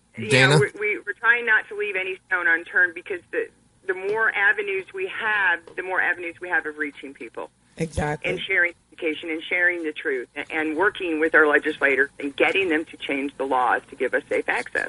September just asked me to ask you how people would go sign up for the wall. You can just plug in the National Cannabis Patients Wall in Facebook, or you can go to, it's a long address, www.facebook.com/group/NCP Wall. There you go. For anybody who our support group, right, who wants to go and sign up for the wall. Dana, thank you so much for calling in, taking the time, and I will extend to you what I extend to everybody. Something comes up, you need it to be heard, you need us to get things out there, give us a call. Or you just want to call and say, hi, Michelle. Absolutely. Yeah, give us a call. That's, I just put the number in the chat. It's 352-556-1321. Joe, if you'll give me 1 sec, we'll get you on. Dana, anything. It doesn't matter. You, like Michelle said, you want to call up, say, hey, how you guys doing? This is what we got going on. See you later. Bye. Thank you. And definitely we will be promoting to get to the goals that you need to get to, so we can have the virtual walls. You and I will still communicate. Oh, yes. And Lou and Tim and Michelle, I really, really greatly appreciate the opportunity you've given us here today. No, and we appreciate you. Yeah, that's what I was going to say. Mama took the words right out of my mouth. Where it's not about us. It's because without people like you, I have nothing. I have no content. I'm just a little woman sitting on a mountain. This would not be if it weren't for all of these wonderful people working together. Everybody's so modest. Of the wall. It's not so me. Humble. It's all of us. Everybody's so humble. It's. Listen, you guys. Thank you again for everything you do. Your partner. I know you had mentioned you have a partner in this, right? Well, Jennifer Atkinson was the co-founder. Right. Yep. We have Vicki Anderson, who's my assistant director and graphics director, who without we would not have all the avenues we have. And we have a great, great, great admin staff, which we're also going to be building on. And we're also looking right now, real quick, and I know I'm running out of time, but we are looking for state chapter leaders. Really? So keep that in mind. Yeah, we're going to go do leadership in each state. Okay, well, give me a little spiel together. Send it to me. I'll get it up on the 4 pages, the 3 pages that we operate on Facebook. I'll get it up there. Awesome. Thank you so much. I appreciate that. Not a problem. Dana, not a thank problem. you. Thank you very much again. You have a wonderful day. Call us anytime you have any more information or need to get a message out. I will do. Thank you all so much, and you all have a wonderful day, and I really appreciate your listeners listening. Thank you all. Thank you very much. So much. Bye-bye. Bye. Oh, I cut her off. I gotta wait. I do that. I do that a lot. It's a 30-second delay, too. No, I know. And it's in your head. 30-second delay, yeah. In his head. I got a 30-second jump start. Joe, give me 1 sec. Let's get a few commercials up here, and then we're going to move over and shift gears, and we're going to get to Joe Exotic, everyone. I know that we have a lot of people waiting to hear from this man because he was on CNN last night, and I'm sure he's got a few things to discuss. So without further ado, let's get some commercials on, and then we're going to move on to Joe Exotic. Stand by, Talk Shit Radio Network, everyone. Stay tuned.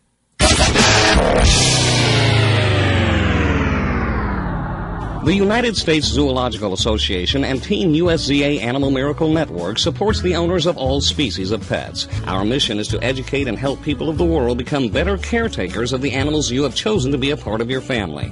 Through the Miracle Network, we strive to grant last wishes for the terminally ill to meet an animal of their choice. It's through education we can save our wildlife and make a better place for them to live amongst us. Join the USZA today at usza.us and become part of a world loving animals. Are you tired of commuting to a job that makes someone else rich, working harder than ever, but getting nowhere? Do you hate spending hundreds of dollars every week on daycare, having someone else raise your children? With our opportunities, you can start earning money as soon as next week. You get to be the boss, work from home, and live a happier life. At Be the Boss Network, you'll find hundreds of work-from-home opportunities that you can literally start today and be earning money as soon as next week. Go to freedom150.com and start earning money as soon as next week. You get to be the boss. Get out of the rat race. Work from home. Go to freedom150.com right now and change your life today. That's freedom, the number 150.com. Go to freedom150.com and start earning money as soon as next week. You be the boss. Go to freedom150.com. Limited time offer, 24-month commitment and credit qualification required. Cancellation fee, auto pay, and paperless billing and other restrictions apply. If you can't see the difference, why pay the difference? Switch to Dish for the best deal in entertainment. Only Dish brings you the best in entertainment for less than $20 a month. Cut the cable and don't get directed. Switch to Dish because at just $19.99, Dish saves you every time you turn on the TV. It's so simple. The same channels cost less with Dish. So since you can't see the difference, don't pay the difference. Switch to Dish for the best deal in entertainment. Get premium movie channels free for 3 months, starting at just $19.99. Dish saves you every time you turn on the TV. Call now to save with Dish. Dial 1-800-518-1300. That's 1-800-518-1300. The same channels for less than $20 a month. Dish. Call 1-800-518-1300 for details. Tired of paying outrageous prices for Viagra? Well, we have great news for you. Now you can finally get Viagra at huge discounts. Healthy Man allows you to save up to $500 on Viagra. Why pay U.S. pharmacy prices of $15 per pill or more when you can get Viagra for less than $3 a pill? Call today and get 40 Viagra pills for only $99. This can cost as much as $600 at your local pharmacy. You can't afford not to call us. If you want Viagra at the lowest prices, never pay $15 a pill pharmacy prices again. Get Viagra for less than $3 a pill. Call 1-800-441-3678 today and save up to $500 and get 40 pills for just $99. Healthy Man is fast, easy, and affordable. Operators are waiting at 1-800-441-3678 to take your call now. Call 1-800-441-3678. That's 1-800-441-3678. Again, 1-800-441-3678. The United States Zoological Association and Team USZA Animal Miracle Network supports the owners of all species of pets. Our mission is to educate and help people of the world become better caretakers of the animals you have chosen to be a part of your family. Through the Miracle Network, we strive to grant last wishes for the terminally ill to meet an animal of their choice. It's through education we can save our wildlife and make a better place for them to live amongst us. Join the USZA today at usza.us and become part of a world loving animals.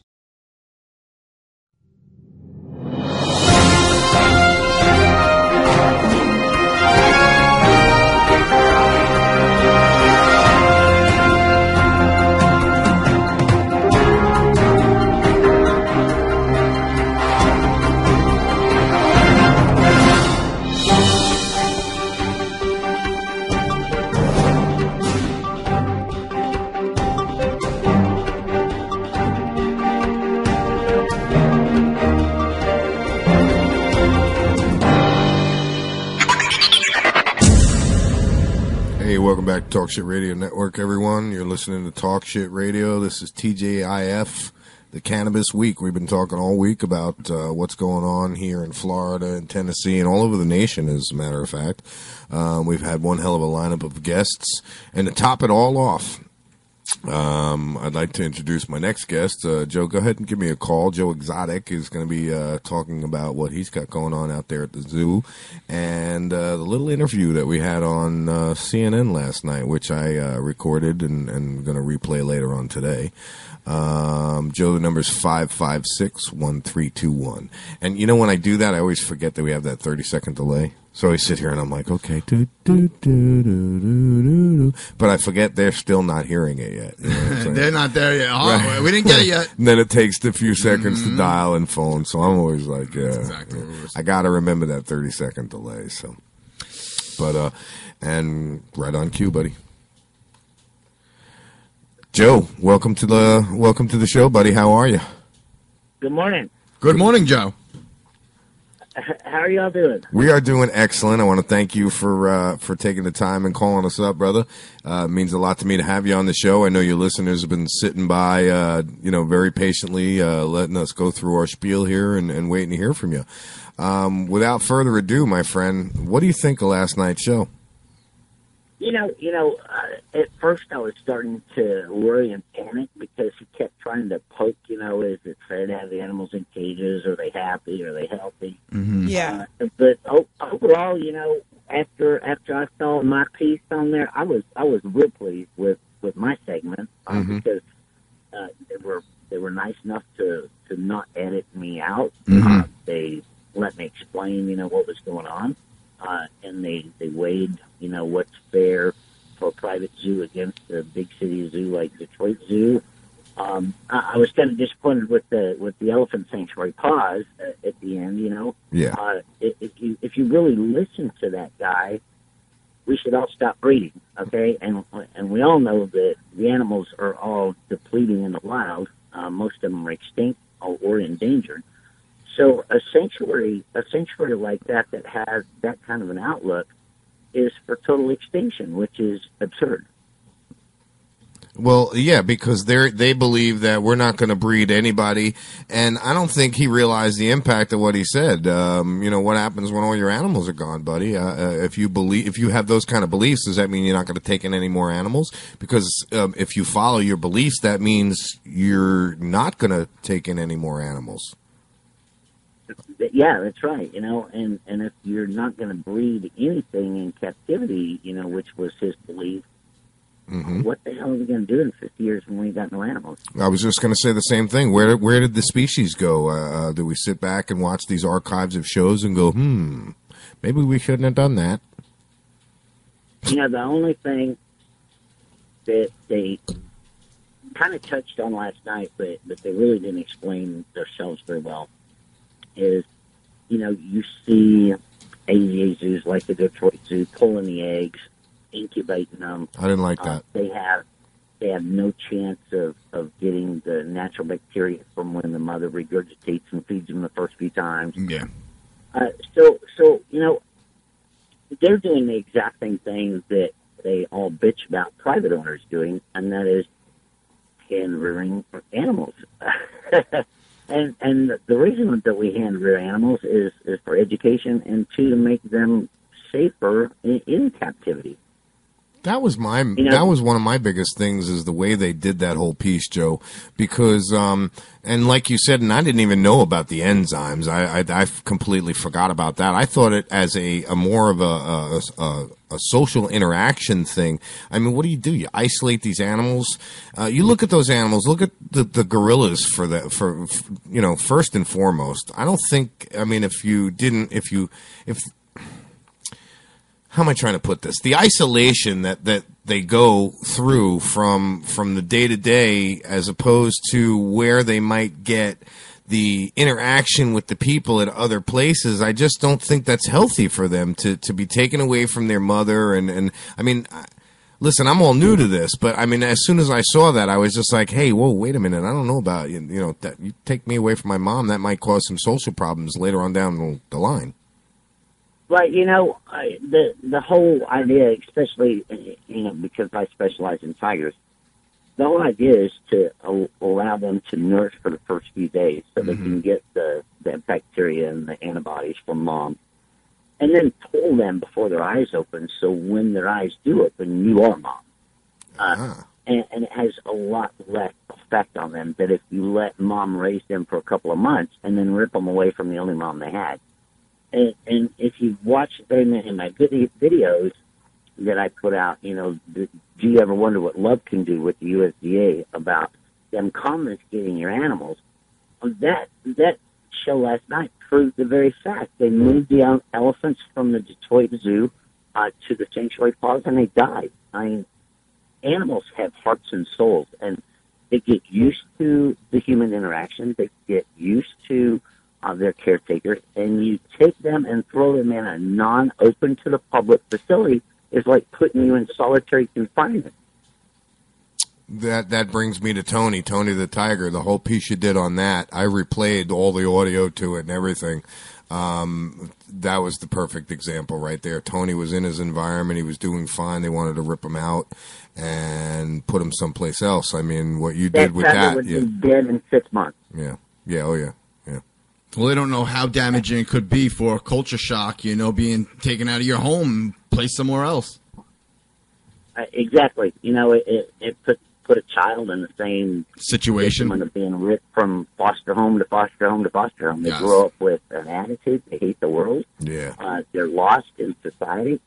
And it's the exact same thing in the animal world. You got all these states that are pushing ban laws and making it illegal, taking the animals away from the only place they know, and they go through a depression time. It's horrible that the animal rights people and the politicians even support this. It's like I said, I'm new to all of my eyes have really just been open to a lot of the side of this that I haven't seen, and what I see is a lot of political corruption, especially here in Florida, from what I'm seeing, what's in front of me. But I do have someone in the chat that says, if captivity is so horrible, then why do animals live almost twice as long when in captivity? And that was coming from a listener, Jeff Lowe. I mean, you've proven that. That's a absolute fact. In captivity, they don't have to worry about disease, starvation, poaching. They get, better diets, they get better care, and they do live twice as long. A tiger, normally in the wild, would only live 10 to 14 years. We have, our oldest tiger is 23. And, wow. It's just so sad that the general public, especially people that watched what we all watched last night, is misled that these animals cannot be just as happy in captivity. I believe they can be just as, if not more. I watch Discovery and Animal Planet and all of that, and the things that the animals go through. It's heart-wrenching, and then you think about a species to where we've got, a limited amount of them, and then some unfortunate accident happens to a cub, and we just lost part of that species. You know, I mean, the thing with elephants really pissed me off, Joe. I got to be honest with you. That's one of the main things that really pissed me off. We had a show here on Talkshit Radio Network called For the Love of Animals, and we did a piece on circus animals and how they're trained and what they go through. My father used to drive for the circus, the Ringling Brothers. He was a truck driver, and since I was a kid, I never ever liked the circus because I watched my dad's truck getting loaded many times, and it's not what you see under the big top. I'll tell you that. It's horrible, horrible. Well, you know, it's kind of like what they showed on TV last night about the target training. Mm-hmm. In order to get to look at their hands and their feet, they put them through this target training thing. All that done was possess me today to take my film crew out and show the world how I can get my apes to give me whichever foot I need through the fence in order to put lotion on or pickle them or whatever, you know, or draw them blood or whatever. The same way with the tiger, without ever picking up a target or a clicker at all. Well, you saw what I put. You saw what I put about the clicker. That bothered me. Well, you know, they're training these animals to respond to a clicker instead of a voice or love. And I have never picked up a clicker in my life. I've never picked up a target training stick in my life.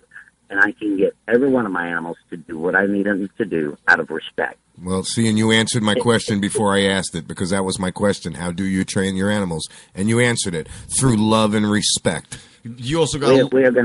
We're gonna make a video today and show the world how we can get our animals to cooperate and come to the fence by just love. Awesome, good. I think that needs it. That needs to be done. If you really pay attention to, you know, the big zoos, the A's zoo, it is all about money, and it's about the vending machines, the soda pop machines, the gift shops, and everything else. You never see. How many times have you been to a zoo and you've seen a caretaker loving on one of their tigers or loving on one of their animals? They're there for exhibition. The show, that's it. Yeah, and they are the ones trying to put the private zoos and the private owners out of business when we're here every day interacting with our animals, because that's why we do this. The love and the affection of the species we take care of. Well, see, one thing I was worried about the interview last night was the editing, like you had started off to say. I was worried how they edited the piece, because, I mean, we both know, Joe, we could film it, but we can edit it and make it, convoluted. Any way we want. We can convolute it any way we want. And I was really impressed with that. Which brings me to now your place and how you do things there, as opposed to how a traditional zoo would do things. Can you get into some of that with me? Well, we get up in the morning, at 6 o'clock in the morning, and we walk through our zoo, and we make sure all the animals are okay and made it through the night, and the exhibits before we open up. But throughout the day, it doesn't matter if we're feeding, if we're cleaning, or we're showing the customers our interaction with the animals. And the whole purpose of that is to show them that this is not your typical zoo. This is a facility that takes in unwanted animals, and they're loved.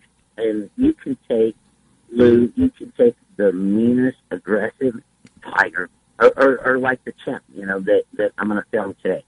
I took him in at the age of 18 years old, never seen him before in my life, and he will hand me any foot or anything I need in order to examine him.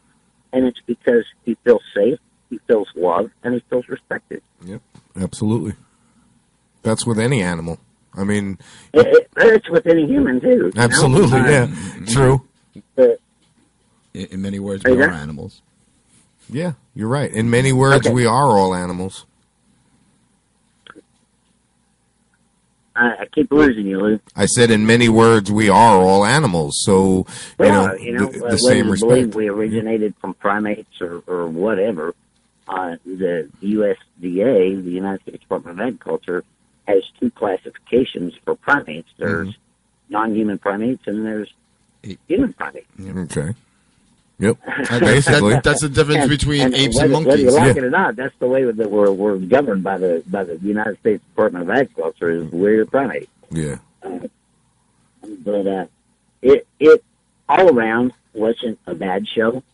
I think it could have been a lot more in depth explained. I'm all about TV, just like you're about radio. You can only get so much in an hour. Yeah. Yep. Absolutely. But he threw out there some bits and pieces to where you could kind of take it any way you wanted, and then he kind of double talked on a couple things. But all around, I wasn't too disappointed with the show at all. Yeah, no, afterwards, after it was done and over with, and I sat back and I went, okay, that wasn't so bad, because like I said, my biggest fear was they edited it in a way to where it was a little convoluted from the truth, but it was, it gave the good from the bad. Now we got, some things going on in the chat room here, Joe. Are you reading this? Apparently, we got a discussion on who's for PETA and who's against PETA. Yeah, and I assure you, I have no love for that organization. I won't even give them none here. In the animal world, one of our biggest, toughest fights, Lou, is to get everybody to agree. Yes. And it doesn't matter if you own a snake, or you own a monkey, or you own a tiger, or you own lesser cats, or you have a circus, or you have a photo show, or whatever. They constantly, and this is what has torn the animal community apart for years, is they constantly bicker and argue over who thinks who is doing right and who's doing wrong. Instead of coming together. Right. I know 3 circuses firsthand. I take care of their animals during the wintertime. I go to their shows during their season. None of them have elephants. They've got cats and horses and other things in their circus. And I know that they're good circuses and they take care of the animals. I've never been on a ringling circus, so I don't know, and I don't want to comment on how they take care of their, behind the scenes or anything like that. But, it's no different than the sanctuary world. It's no different than the zoo world. I can name you 10 sanctuaries, right off the top of my head, that are horrible to their animals. Yeah. And I can name you 20 that aren't. It's about educating and uniting. If I disagree with the way the elephant facility down there in Florida takes care of the elephants, it should be my job to go down there and say, hey guys, can we fix this, before you end up on the HSUS website or you end up on PETA's website. Right. Can we do something different? To raise awareness. Instead, they sit back and they just bitch about it. Yeah, well. That was the big thing about last night when they were talking about accreditation by the ASBA. There's been more injuries, fatalities, and escapes at AZA zoos than anywhere. Okay? And the Global Federation of Animal Sanctuaries, who also accredit sanctuaries and private zoos, last year they had a lady in Oregon that got killed by a mountain lion. They just had over a dozen tigers die in Texas at the Wiley facility in Think Exotics down there for lack of veterinarian care and vaccinations. They all got distemper and died. Yep, they just convicted the Napiers here in Florida for animal cruelty, which was a supposedly sanctuary. Like 5 emaciated horses, dogs, chickens, cows, you name it, Joe. It was horrible. If it was up to me to be able to make a law or make a standard, if you're going to accredit a facility and they're going to fly your flag, you should be held responsible for the care of those animals, the care of the staff, and any injuries or escapes, because you're the ones setting the standards. And I can promise you, especially with the Global Federation of Animal Sanctuaries and the Sanctuary Association of America, they no more go out and inspect those facilities once a year than a man and a maid. It's all about who's in whose club, paying that membership fee, and having a little clique out there to bitch about everybody else. That's all it's about. Keyword is membership fee, because, I mean, you know, it goes back to what we talk about a lot here on Talk Shit Radio Network. Somehow, some way, those who are out to make the rules and regulate are also the ones who, the money mongers, the ones who are just, you know, I mean, it just boils down to that situation. You know, it's the people, and it's the same situation we're talking about with the legalization of what we've got going on here in Florida, and what the show is about all week.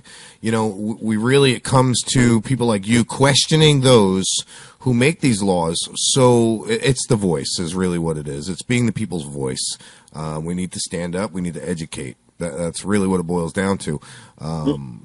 Go ahead, Joe. You know what it really boils down to? It's and I'm going to compare the cannabis thing to the animal thing. Go ahead. You know, we have the program called Animal Miracle Network, where we take little baby tigers and lions to dying children. I love it. And grant a last wish. Okay, and they're trying to. They have a Big Cat Safety Act, you know, presented to Congress. They have laws in every state being presented to make breeding and public contact illegal. Okay, it's the same thing as the cannabis thing. If one of them politicians had a dying child looking them in the eye, their own dying child, and either said, "Dad, I want to pet a baby tiger before I die," or "Dad, I need some cannabis so I don't hurt anymore," they'd be the first ones to want to change the damn law. Jump all over it, yep. But until they become us, how are we ever going to win this? And you said it. I watched an interview that you said, until you hold that first tiger in your hand, that baby tiger, or have one of these animals become your friend and you know, get to know it, you'll never know that. You really will never know that. You won't. And it's the same thing with the cannabis thing. If those politicians spent half an hour a year in a children's ward or a cancer ward and saw how those people need it, you wouldn't have a problem. And with you, I mean, it's you know, you're a cancer patient yourself. It's been a hell of a fight, man. Yeah, buddy. A hell of a fight. Yeah. You know, and that's the first thing. It's not legal here in Oklahoma. No, I know. Yeah. That's the first thing my doctor said. You know, can you smoke pot? Unfortunately, I can't, because I don't like the feeling. So I throw up every day. Yep. And you know, plus, you don't need the ramifications, the legal ramifications that could come with it. So it's really, you know, you got to do what you got to do to stay on focus. You know what I'm saying? But is it fair because I can't, for the next cancer patient to not be able to because they need it? Absolutely not. Yep. You know, would you rather have one of your family members getting it legally from a pharmacy, a top-notch stuff, or would you rather have them buying trash out of the alley because that's the only way they can get it? Right. You don't know what's going on. Right. Exactly. And now I was watching a bunch of you bitch, Joe, from Joe Exotic TV. How you've got legislation out there that wants to close you down? Oh, you know, they've entered this bill every year since 2007, trying to make it illegal to breed, illegal to have public contact. And once the animals die, you can't replace them. And see, the only thing that they're exempting is AVA zoos. Unfortunately, we have lawsuits going on in Louisiana and Ohio right now for that same law, because what our lawmakers don't understand is the ACA is not a government agency. It's a private group of private people in a nonprofit. Who has board members and board leaders.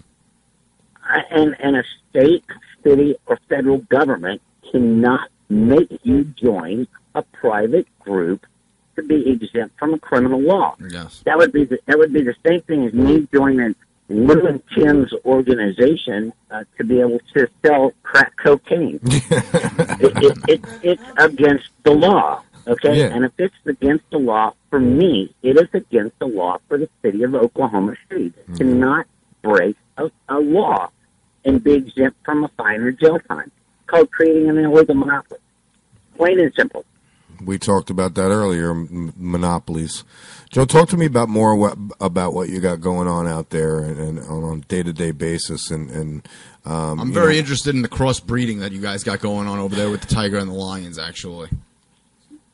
Well, we work very close with the National Institute of Health scientists guys. Yes.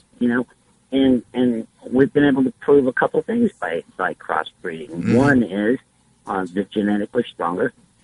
Two is that there's never been a genetically deformed animal from crossbreeding. Mm-hmm. A lot of people like to confuse the public inbreeding of crossbreeding. Inbreeding is a bad thing. Yeah. And we've been able to prove that they live just as long and just as healthy as a purebred animal. And my favorite way of putting this into layman's terms for people is a mutt dog is stronger than a purebred dog. Oh, that's very true. You go to the pound and you adopt a mutt dog and you take him home and he gets run over and eats rat poison and he is fine. He doesn't need to go to a vet. You buy a purebred Doberman Pinscher, Chihuahua, English Bulldog, and you have to have them on a special diet because their stomach is a wreck. You have skin problems. You got eye allergies. You got everything that are natural diseases to that breed. Right. like with Labradors, they can catch cancer in their lifespan better than a mixed breed. Joe, basically what you've started doing now, this is just a question of mine because the light bulb came on now. You could basically almost breed out birth defects, diseases, so on and so forth, out of a specific line of animal. Exactly. And you saw where they were doing the sonogram on the heart of the gorilla. Yeah. And they were talking about that the heart lining, is thicker and not as healthy. Yep. But did you notice what they were feeding them? A dry primate biscuit, which is nothing but, and I pulled some of this stuff up on the internet before I even called you all today, just so we had our facts. The first ingredient is soybean meal, ground corn, and ground wheat. Now, where the hell do they find that in the wild? They don't, yeah. No, they don't. That's processed for them to eat. It's Purina dog food. And then it's preserved with magnesium oxide and zinc oxide and all this other stuff, and they're wondering why their animals are sick. We have over 180 big cats right now. I have never had a cat die of cancer. I have never had a cat die of tumors. And it's because we feed, and we catch hell from this, but we have certain feedlots that we trust to pick up their dead cattle that die, in their feedlots because we know that they don't give them these medicines and they don't use their eyes with an injection, which is deadly to feeding that out. And our cats get the bone, hair, the guts, the tendons, everything, because that's what they eat in the wild. Yeah, absolutely. I mean, and you're not taking anything away from them because you give them the whole nutritional value wise. It's everything that a growing tiger needs. And it's the same way with our primates. After I saw their primate diet last night, I told Rinky, I got shit. It was like, oh my God, we're overfeeding our animals because they get oranges. It's oranges, strawberries, cantaloupe, lettuce, the leafy greens that they need, spinach instead of romaine lettuce.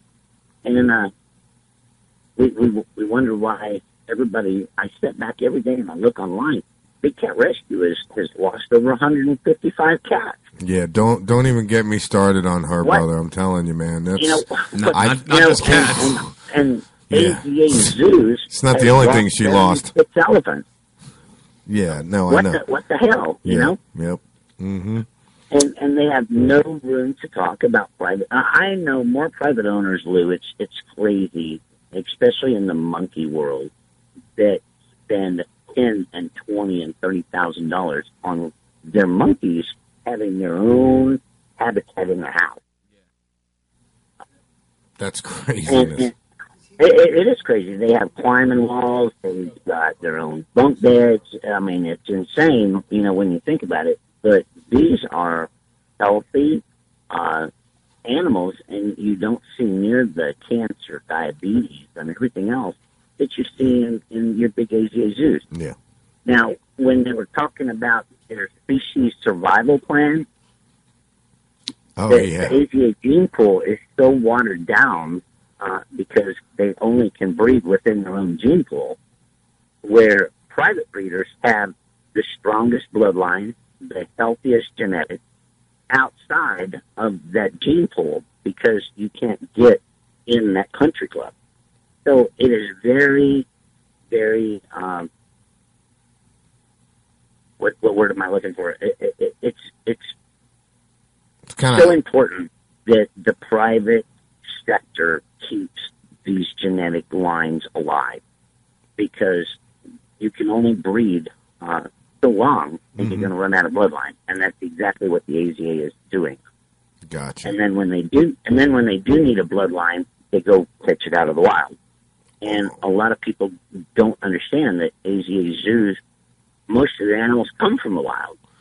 So they're helping deplete the wild population, by putting them in AZA zoos. Which is counterproductive to what they're supposed to be doing anyway. Exactly.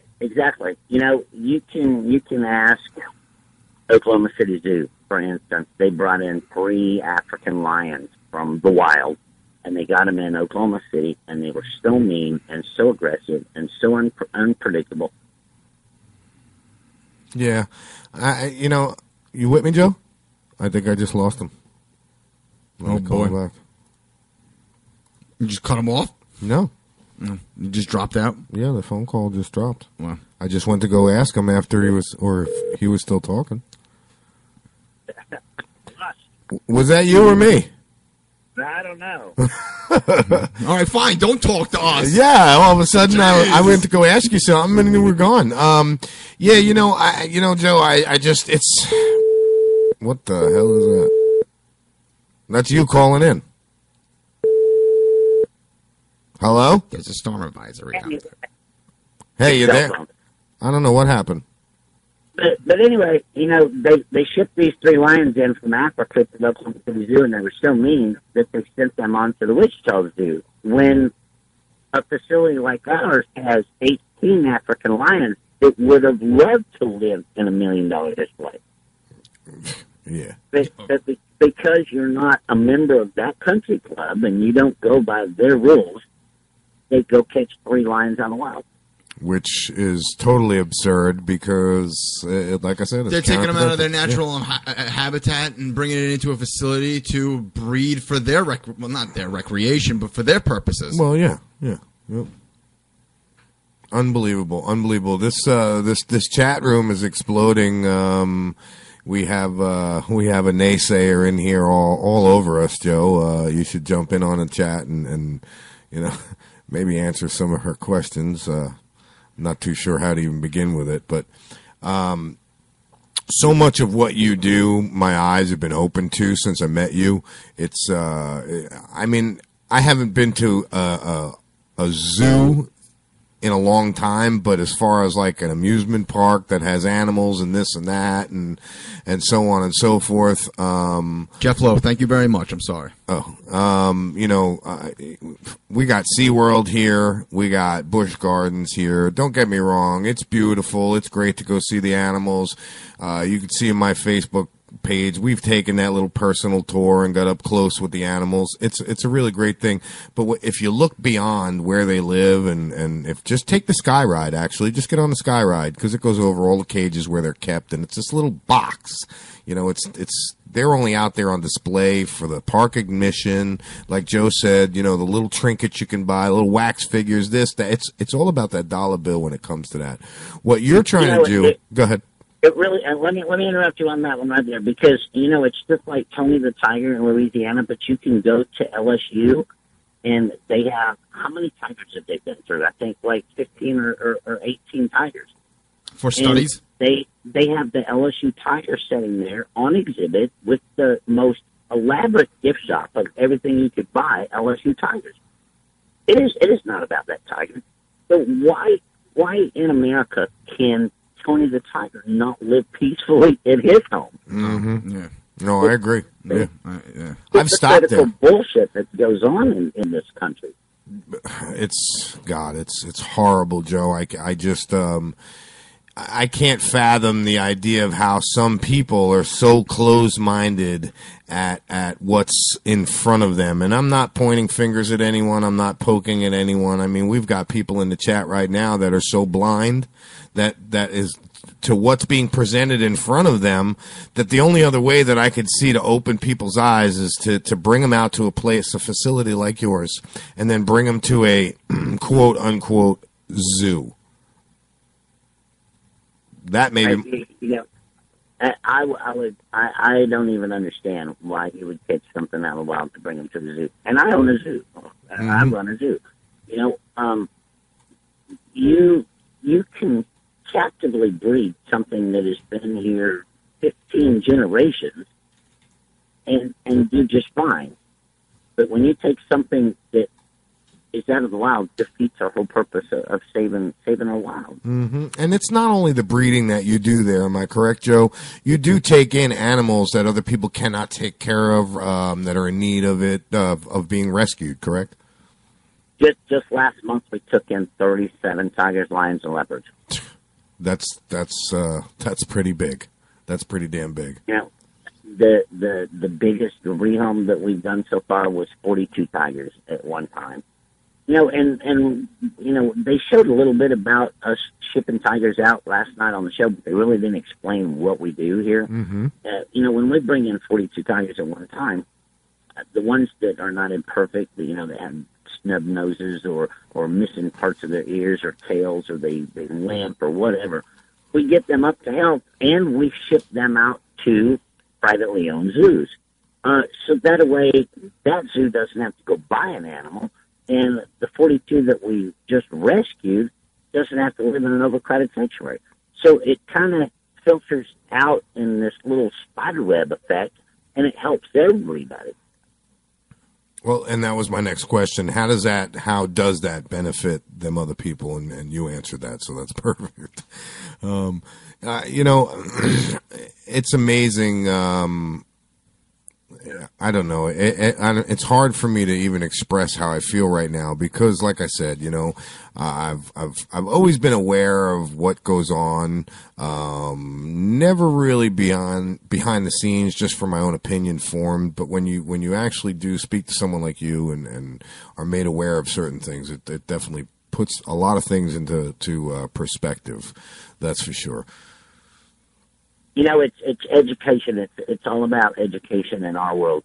The private sector, the private zoos, and the private sanctuaries are more about education. You watched him last night stand there and answer a few questions about gorillas, to the customers, but it was very short lived. Mm-hmm. Now you go to the Columbus Zoo or the Detroit Zoo or the LA Zoo or even Lowry Park Zoo there in your area.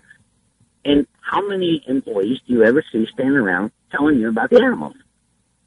I've never, unless it's exactly, a show. Because that's not what it's about. It's about that ticket sales and selling everything they can within that park. Right. And it's not about educating the public, and that's our mission, and that's what we do. Me and Rinky all day long, that's all we do. Talk to customers, explain, where the animals came from, why the animals came here, what they can do to help stop the destruction of the rainforest.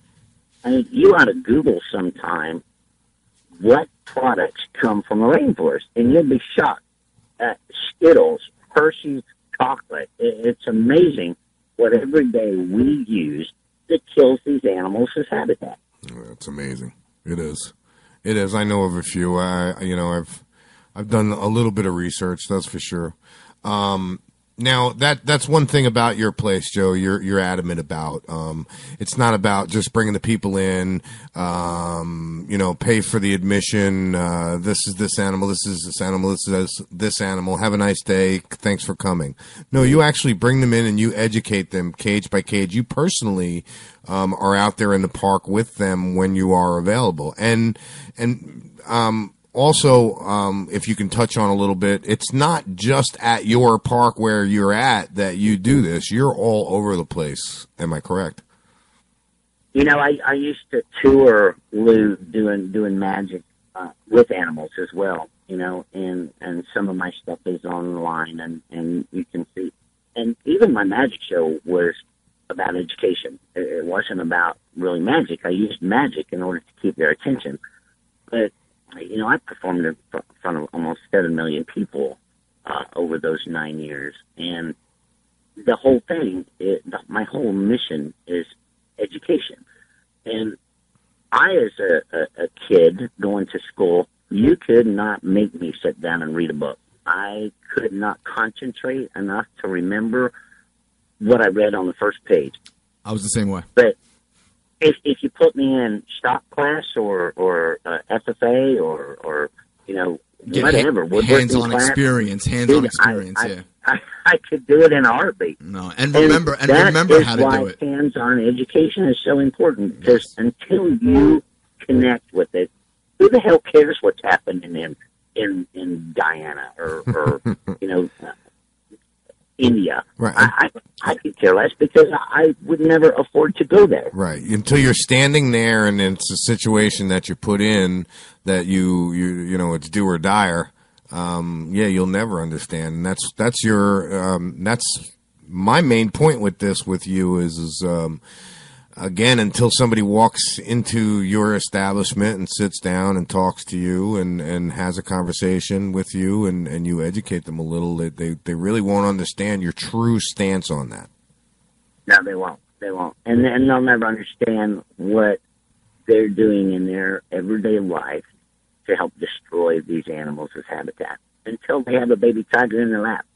And then when they leave here, they're going to say, wow, Mom, we got to do something. It's just, there's no better education than hands-on education.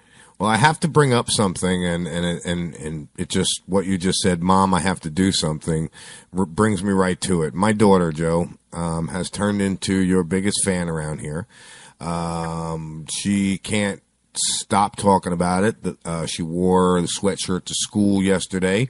Her teacher asked her about it, and that was the end of that. Class was over. You were the topic. They pulled it up on the computer. My daughter got up in front and talked about you and us and what I'm trying to accomplish with you and what you're trying to accomplish with what your organization does. And it was just this whole to-do, and she was so proud that she stopped her class to educate them about what you do and who you are. And I was very proud of her as well. That's awesome. As proud of her as I am of you. That's for sure. So, Jackie, I don't know what to tell you. Well, we got to get Tim and some of them underwear and do some fundraisers. I think that is your next step to making your radio station a hit. Joe, yesterday I did a little grooving. Live remotes with Tim and underwear. Everyone loves it. I couldn't believe I finally shut my phone on. Well, the battery actually died, and then I just didn't charge it back up until I went to bed, put it on silent because, oh my God, man, Tim, he was quite the hit in your Joe Exotic Tiger King underwear, buddy. That's for sure. We got a little skit planned for you with the camouflage ones. Yeah, we're going hunting in the jungle, the mighty jungle. We're gonna go safari. Yeah, we're gonna go safari, and in the jungle, the mighty jungle. We're gonna put a spoof together, and then I think you'll enjoy the message where I'm gonna try and get across with it, especially with the Tampa. Thing. Back to Tampa real quick though. Did you remember hearing on the news about the illegal horse slaughtering thing that was going on? Oh yeah. Right on the other side of her fence. Uh-huh. Now, how come she never bashed that? Come on. Here's a couple bucks. Here you go. Shh. Keep it take quiet. this and yeah, come on. That's what I'm learning. Okay, very quickly about that whole situation is there's a lot of payoffs, lots and lots and lots of payoffs. That you will never see anywhere online. She bashes that. Well, I found this. I have a new friend. Okay, I don't know if I told you about my new friend. His name is Juan, and that's about all the information I can give on him. He is that's awesome. Isn't Nobody he knows cool, who he bro? is. Everybody thinks he's me. And Yeah, he's no. not. No. I'm not one. Nope, it is. But It is that not guy you. has his shit together. He don't even live in Florida, Joe. The guy, he don't even live in Florida. That's the beauty about it. That's what I like him. I am going to quote him. Oh, yeah, I posted his website on the Facebook page. I am going to quote. Oh, yeah, that's my new best friend, buddy. Him and I are going to get to know each other, and because he seems like he's got just as much information on our mutual friend as you know a lot of people do. I would almost say he used to work there or something. Oh, that would be sweet. That would be sweet. I told you what we were going to do. We're going to go put the shirts on and go walk around the park and then take off our jackets. Feel like, yeah, So you know. we spent 2 whole days out there on Gun Boulevard, Gun Highway. right there at Gun the corner of Highway, Easy yeah. Street and Gun Boulevard. Yep. In animal costumes one weekend, and it was not a pretty sight. The cops were all for her. Yeah, well, never mind that. That just goes with the sheriff's department corruption here in Florida. I live in a county and am surrounded by about 12 counties that, yeah, you know, you can be bought. And that's my message to her. And I did post it on her wall, and it took about 14.4 milliseconds for it to be removed and me to be blocked. I introduced myself to her, told her I can't be bought. I'm not going away. And I am like that guy with the stick and the bee's nest. You know, that's the horrible thing about the internet and social media is they will get online and bash you and you cannot comment. Yeah. You cannot defend yourself. No, I know. She can say what she wants, but I mean, you know, it's real easy to go make up another email address and another Facebook alias and go say what I got to say in rebuttal. That's, you know. The 6 you got now isn't enough. I know. The 6 that I have now, I mean, she's catching on quick, but that's okay because people are seeing it. And those eyes are being open. I plan on pressuring the sheriff's department to find out why they have no information about what's going on out at Skip's property. So yeah, and I'm also going to talk to. Have we heard anything about what's going on out there? We have Are the not. cops still out there? We have not heard a word. I've posted publicly on their Facebook page here in Hernando County. I've sent the media relations officer multiple emails to no surprise with no response. Yeah. So it looks like I'm going to have to go call my little buddy who lived with Skip, and he's going to have to bring me on the property because, because he lives there and he can do that. It is very tight-lipped. They're not letting much out at all. No, and this is the Hernando County Sheriff's Department. I'll be honest with you, doing their job because I think they know we are watching. I haven't made that a secret. They know I'm scrutinizing them, buddy, and if they screw this one up, this is not going to be good for them. They may be able to lock me up for what's going on, but if they screw this one up, this one's going all the way because I'm a registered journalist with the United States Press Agency. Any article I write goes international. And you know what effect that has, Joe. So, I mean, all eyes are watching. All eyes are watching down here in Tampa, that's for sure. Yeah, it's crazy. Yeah. And when I heard that whole story, and just to recap on how Joe and I become friends and involved with each other, there are no other interests other than me hearing that the police were out at that property searching for the remains of a human. I didn't know anything about this Carol, whatever her name is. Baskin. Yeah, I know. I just didn't want to say what I was going to say. I didn't know about you. I didn't know who you were. You didn't know who I was. Am I correct? That's absolutely right. I stumbled upon you one morning when they were digging up that property and called in as just a Joe Blow caller. Yep. It was actually a random thing. So just for those out there that, because we have some naysayers in the chat that are questioning what's going on in our relationship.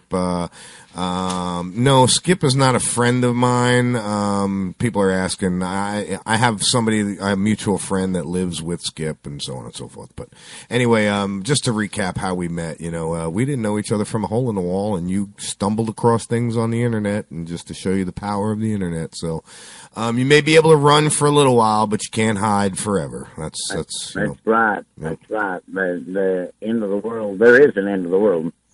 You'll eventually run into it. It may be your world, not the world, but eventually, yeah, I do believe that, Joe. I do believe that, and that's where you've inspired me, because I am a cat lover. I've never owned a big cat. I've never been around big cats, other than the facility that we're questioning on a school field trip, and I was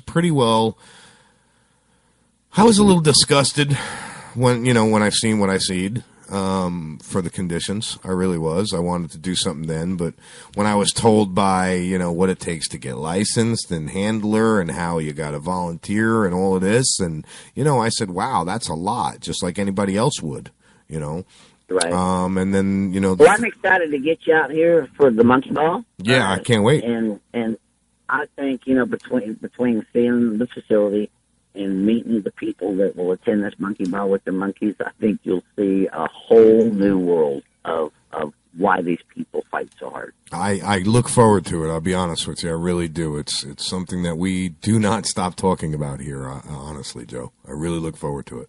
I'll wear your underwear to the monkey bowl. Yeah, we're going to make him, as soon as he gets off the plane, bro, I told him.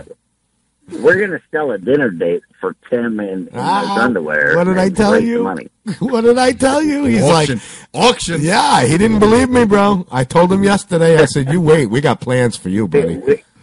If you get on shoptigerking.com and go to the underwear site, the little Tarzan ones with the flap, those are the ones we're going to get Tim in to auction them off. All right, cool. I love it. Go ahead and get that posted on the what Facebook was it? I'm sorry, page. Tarzan. Say again. Say the website again, Joe. ShopTigerKing.com. Oh, okay. Okay, so cool, yeah, and we're gonna get that up on the Facebook page. We're gonna get your your website and everything. The Tarzan underwear, and Tim ought to bring $1,500 at least. Oh, nice. That's cool. He even went and manicured himself up all last night. You know, he did some trimming. Yeah, I did. No joke. I did. He had some almost as much hair as some of your tigers, my friend. Not anymore. Yeah. The funniest thing, Joe, is he probably could have put on a large and they would have fit, but no, he took the smallest ones that you sent us and put the smallest ones on. So that I was still bunched up. Made that pooch a little fuller. I was so bunched off. If he would have sneezed, they would have blown across the room. I mean, they would have been projectile underwear everywhere. That is too funny, Joe. What else you got going on?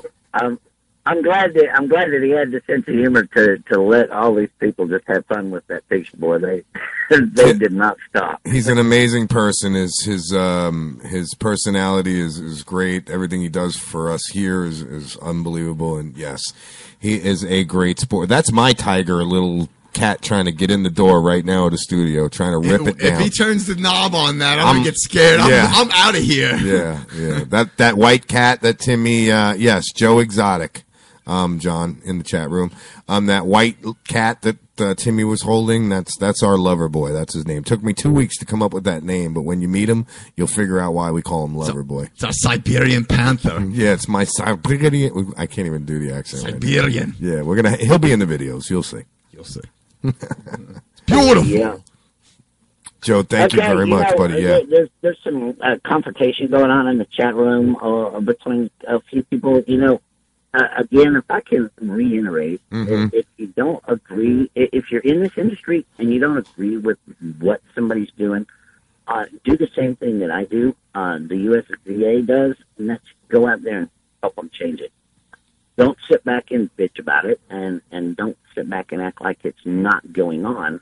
Get out there and try and do something. In Ohio, last week, they confiscated Pine Ridge's animals. The state of Ohio confiscated all their animals. Mm-hmm. Yeah.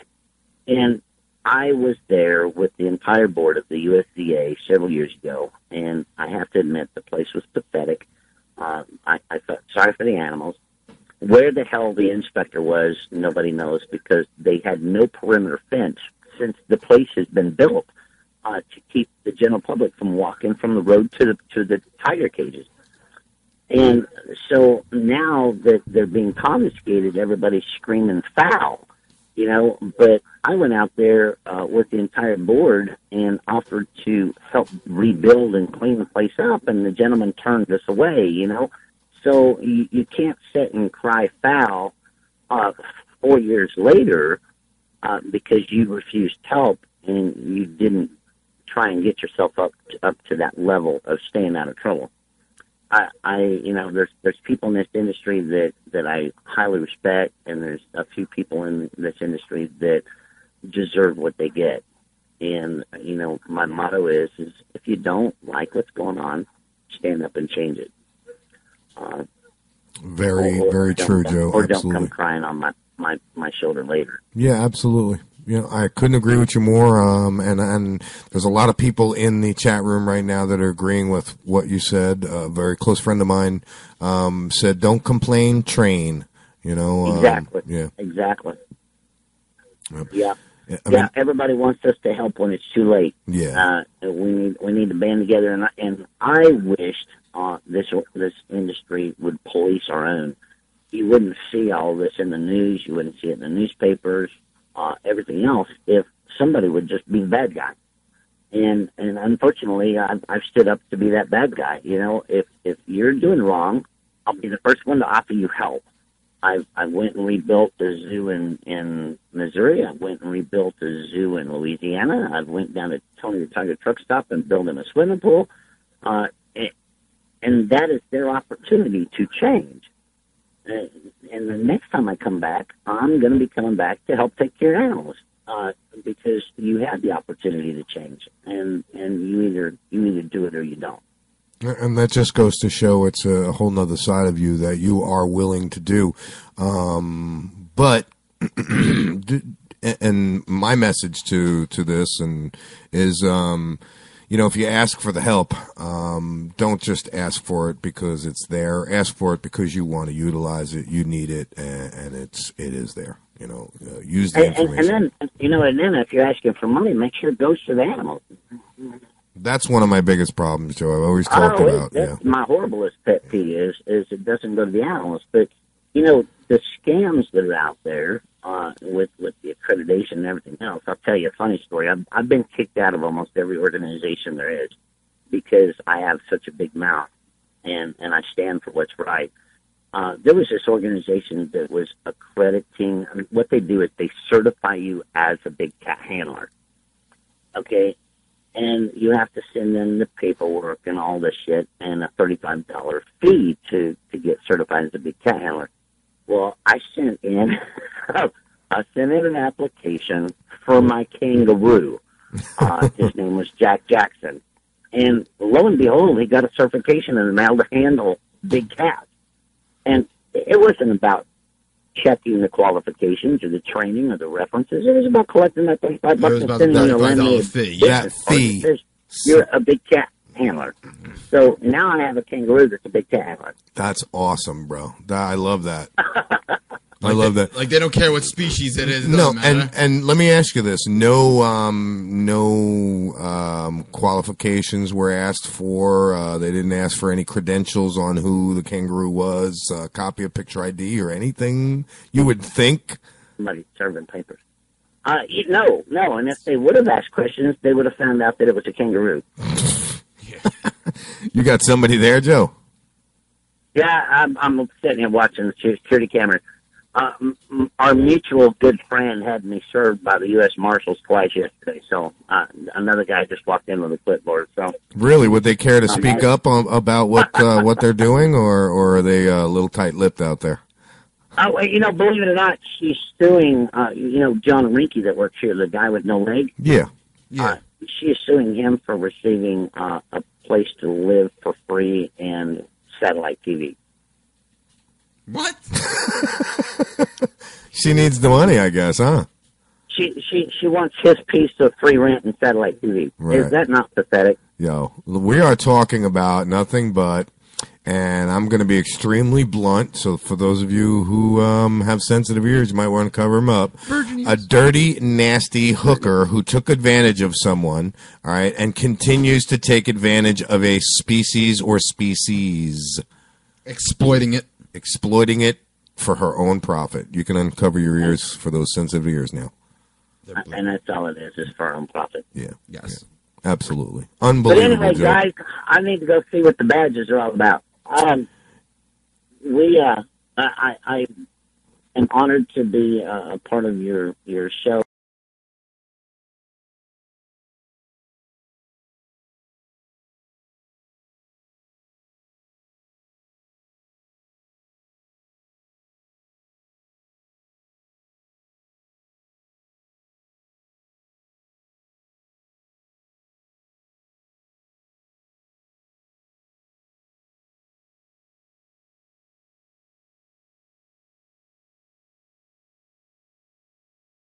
A very close friend of mine, a mutual friend, somebody that's in the show who I speak about all the time. John was a breeder. He agrees with the whole. We'll talk to you later, Joe. No problem, buddy. I know you got things to do. I'm extremely proud to be a part of everything that you do and be involved. And it is again my honor to have you on the show. That's Talk Shit Radio for you. I mean, we had a couple disrupts here, I see, on the network board here. Let me see what's going on. Really? Yeah, at 11:39:25, we had a network error That occur. just happened. Yep. We did, okay. And then it was only for a few seconds that it went down. But I didn't even notice. Again, that's Talk Shit Radio. This is, TGIF Friday. It's been Cannabis Week. Joe, thank you. Thank you, Ronnie Sands. Thank you, everybody. There's so many people. Jeff Lowe, John, getting back into the Shepherd's game again, obviously. Good for you. Daisy, who else am I forgetting? Jeff Lowe. I said Jeff Lowe, Ronnie Sands, September Pierce, all of our guests Dana today. Yes. Talk Steve. Shit, rocking out. Thank you, John. Thank you very much. And hit me up and let's talk about these shepherds because it's just all part of what we're doing here, buddy. Listen, I'm real proud to be able to say that I've got an audience of like you people. And if it wasn't for you guys following me and sticking with it, I'd have gave up a long time ago. And like I said, I've got a new lease on life. I've got a new direction, and you guys are starting to see it. So thank everyone. Thank you, Michelle. I appreciate you chiming in all the time now. Tim. Yes, Michelle, thank you for being with us. As always, Tim, you walk your ass off. I will do, John. You walk your ass off every morning to be here, almost 3 miles. No problem. Come rain or shine, this guy's here on the air with me. So, thanks everyone. Talk Shit Radio Network. See ya!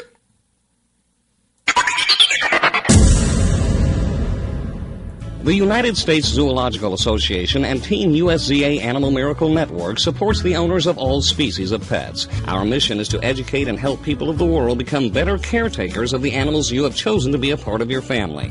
Through the Miracle Network, we strive to grant last wishes for the terminally ill to meet an animal of their choice.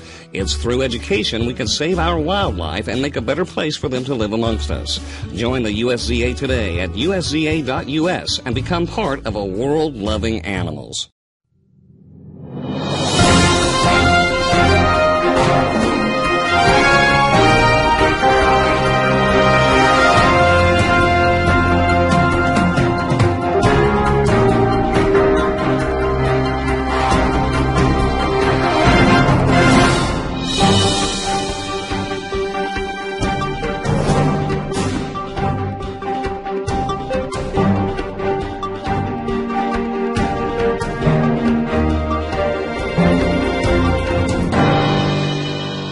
Oh, by the way, I'm sorry, before we go, up next is the block party. I guess we'll call it the block party repercussions. So, we'll be right back with some tunes. Talk Shit Radio Network. We're out.